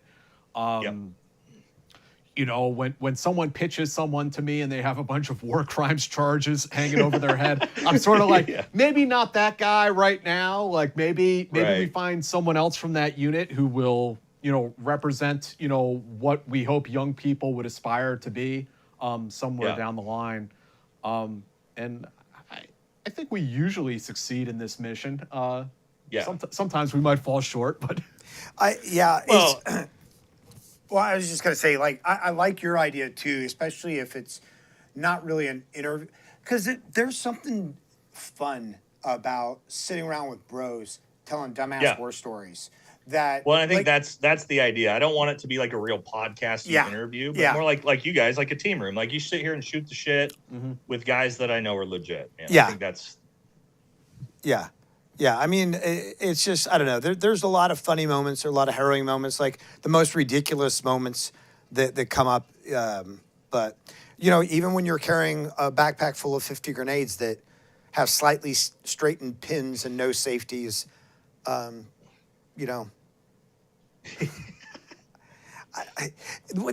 what gets me is you can tell war stories, and you can tell war stories that would pass muster with us, where where if I wasn't there, I wouldn't know you were lying, right? Right. But then you decide to tell us. Then you decide to tell a story. You must not have seen what I did in one of the first episodes I did about Tim, where I explained how easy it is to lie about war stories. I told this big elaborate war story about our time in Musa Clay and Helmand and how we were working with a MARSOC team, and we started taking all this fire, and we had an Australian peel, and like our CCT got shot in the calf and all this shit, right? And then at the end of the story, I just say, by the way, that was my best friend in 18 Zulu story. I was never there. He was in 18 Delta working with MARSOC in 2009. Right. Why? Because I've heard him tell that story, and it's an awesome story. And that's how easy it is for guys like us to tell a story that passes the sniff test, right? But is bullshit. You know what I mean? But when you say, I think I don't know. I think I might have talked about it in the last podcast. In 2018, in Ruzgan, we were in a grenade-heavy area. My teammates got fucked up in a grenade battle from over the top of compound walls. We started carrying way more grenades than most people ever would on a mission. And I tell people, way more grenades than everybody carries was like 5 frags, an incendiary, and a thermobaric. Right. Not a 50? rucksack full of 50 grenades. Right. Also, I tell people, I'm like, do you know what it's like to pull pins, prep grenades, and throw them while you're being shot at? This is not like a process. You're like, oh shit, the pin, I didn't get this right, the fucking tape, right? Like, it's sort of throw 50, like in his book, he throws 25 grenades into a building as they were running up to it. You know, it's like it's like an auto. He's like an auto launcher. But the thing is, like, can you imagine? Can you imagine at night under nods having 50 loose grenades with their pins all tangled? You know, the spoons like. Oh my! In a backpack. Rattling exactly. around in a backpack. You pull out one and the entire bag goes off. In a truck. Yeah. That's rattling around in a Humvee like this. Yeah. Oh my God. Yeah. That's the insanity. Did you guys used to, you guys, like, I mean, everybody did. You straighten the pins just a little bit to make them easier to pull, right? We would cut one of the pins at the base and then fold the other one off. So all you would have to do is basically unfold one pin and pull. Because two pins rolled down like that, the bullets start flying. Yeah. You got gloves on. Yeah. Homie. Forget about it. You're not pulling it out with your teeth? Yeah. Yeah, no. Some guys would do the straighten, and then, but that's the way we would do it. We'd cut one of the pins completely, and then just fold the other. So all you got to do is just pull one up and then pull it out. So for people who don't know what we're talking about, on a frag grenade, on thermobarics and everything, but they have pins, which is so you have your spoon, which leads into the fuse, and then the pin is what keeps that spoon in place. So you have to pull that pin out. Well, the pins, when they come from the Keep factory, talking. I'm just going to fix something real quick. I'm with you. When they come from the factory, the pins are like 2-pronged, like, or it's like a pronged pin, like a ring, and then they're folded back up against the spoon. So it's very tough. It's almost impossible, really, to just pull the pin without straightening the ends first. So you always kind of pre-straighten them or do something to make them easier to pull under duress. But who do we have Friday? Coming up Friday, we have a career CIA officer, someone who actually Rick Prado introduced me to. Nice. So excited to have him I'm on back. the show. I'm back with the real camera. Nate, any final thoughts? I encourage everyone to go check out Valhalla VFT. I love this channel too. Yeah. Go subscribe to Nate's channel. Any final thoughts? Anything else you want to talk about before we get going tonight? I did have something. There was something I was going to talk about that I wanted to talk about, and I'm trying to think about it, but I can't remember. Shit. So, Wait, did we talk about it before the show? I think it had to do. I think it had to do with Livensburger. Maybe not. The Cybertruck stuff? Oh, yes. The thing I did want to talk about, Matt Livensburger. Okay. And I want to get your guys' take on this because it is fucking pissing me off the more I see it.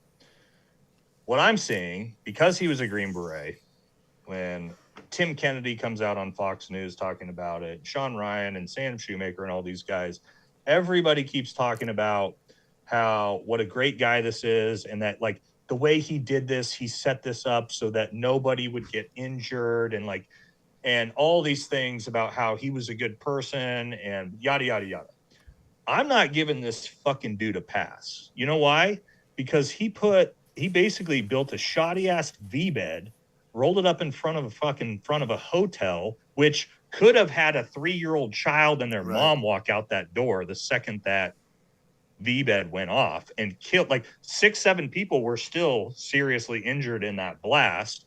This dude is a domestic terrorist. I don't care that he's a Green Beret.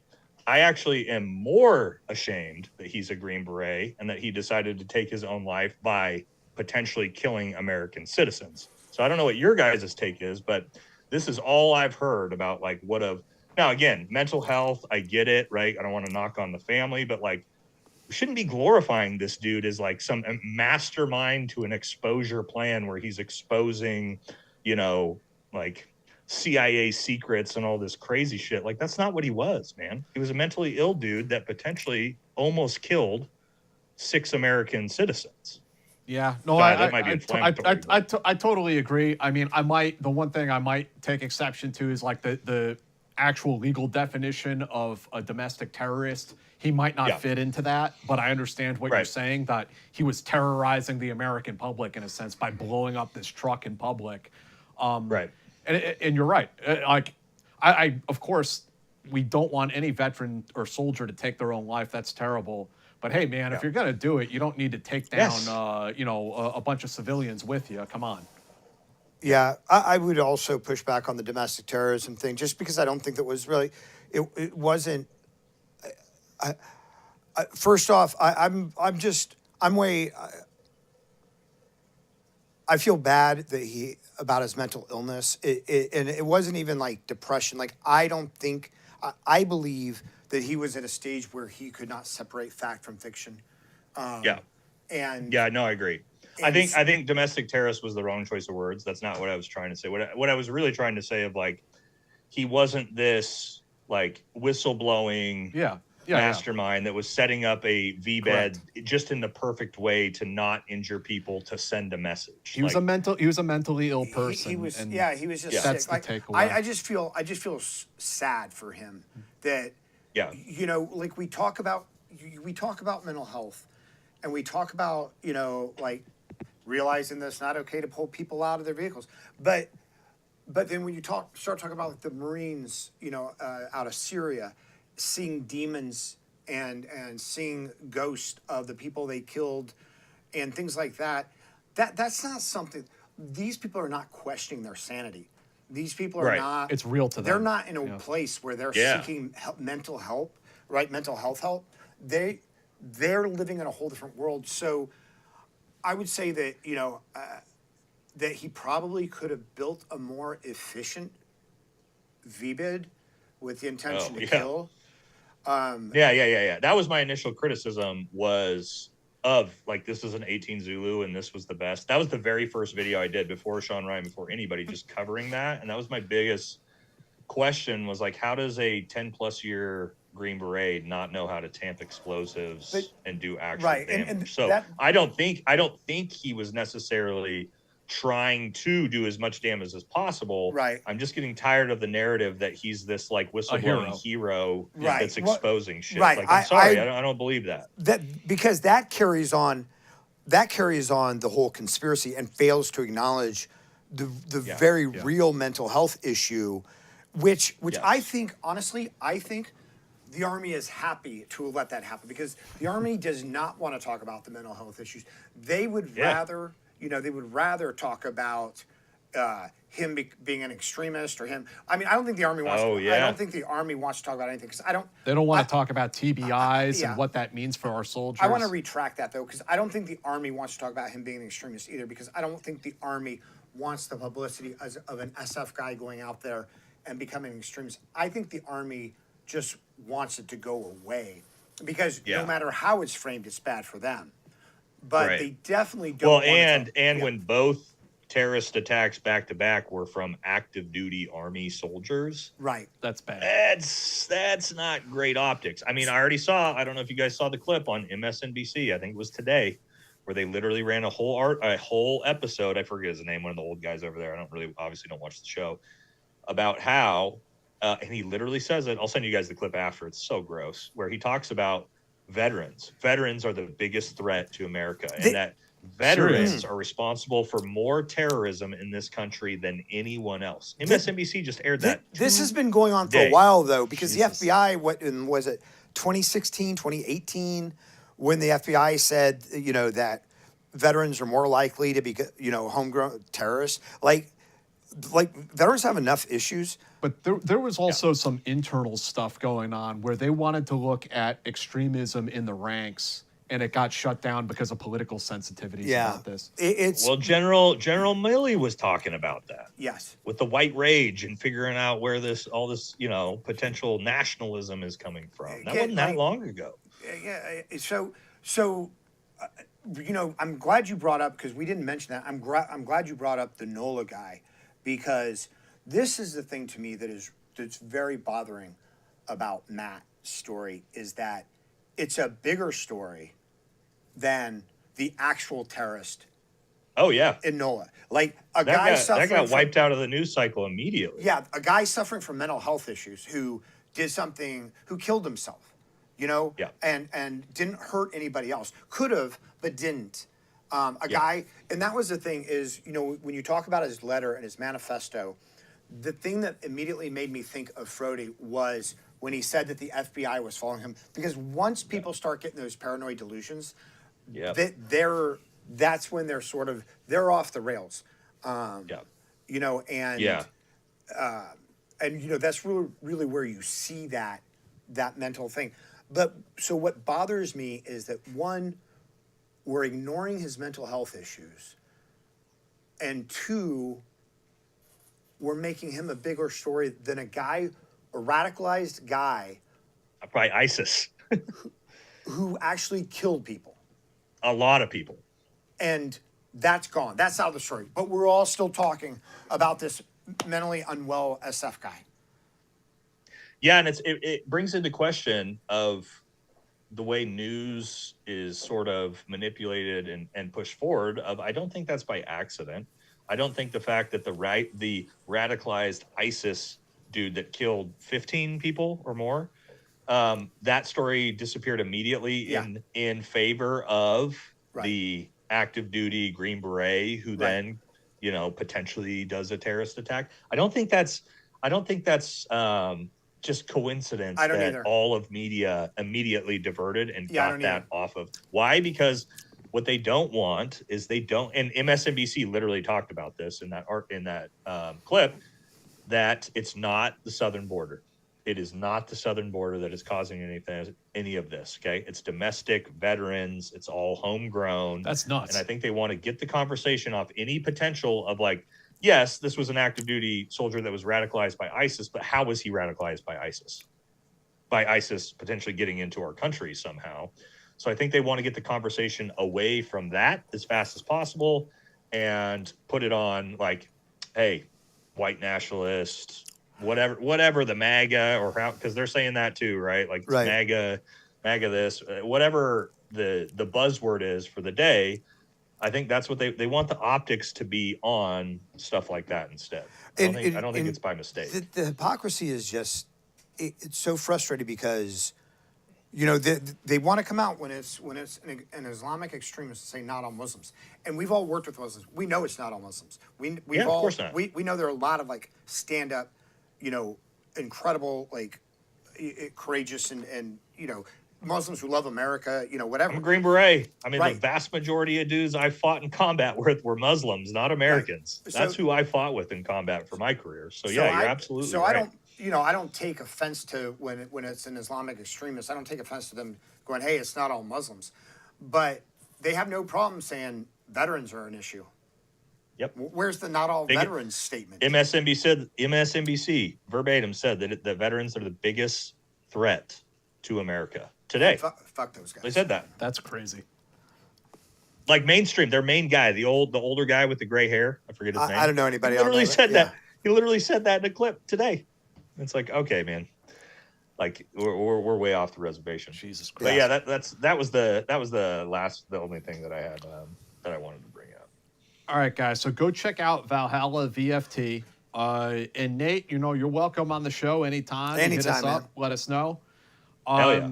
And we will join all back. of you next time. As there are some sequels in the Veteran Cinematic Universe, we'll have you back to unpack those episodes. I say I'm getting out of it, but we're on January 7th. If you go to my content since January 1st. I think January 1st was the initial terrorist attack, and what we've covered in 6 days in 2025. Yeah, you're right. Nate, we're early phase 1 in this cinematic universe. Yeah. I think we are. We're in Iron Man 2 right now. Exactly. We're still getting a feel for it. Yeah, sometimes the Are casting you guys goes are you on- guys going to SHOT Show by chance this year? I'm not. No, I did SHOT like maybe 7 years in a row. Yeah. Yeah. It's the same thing every year. Yeah. But- I mean, it's cool to see some old Army buddies, but oh man, that Yeah. starts to wear on you. Yeah. But thank you, Nate, and we will see you guys on Friday. Retired CIA officer on the show. Thank you everyone for joining us, and we'll see you guys next time.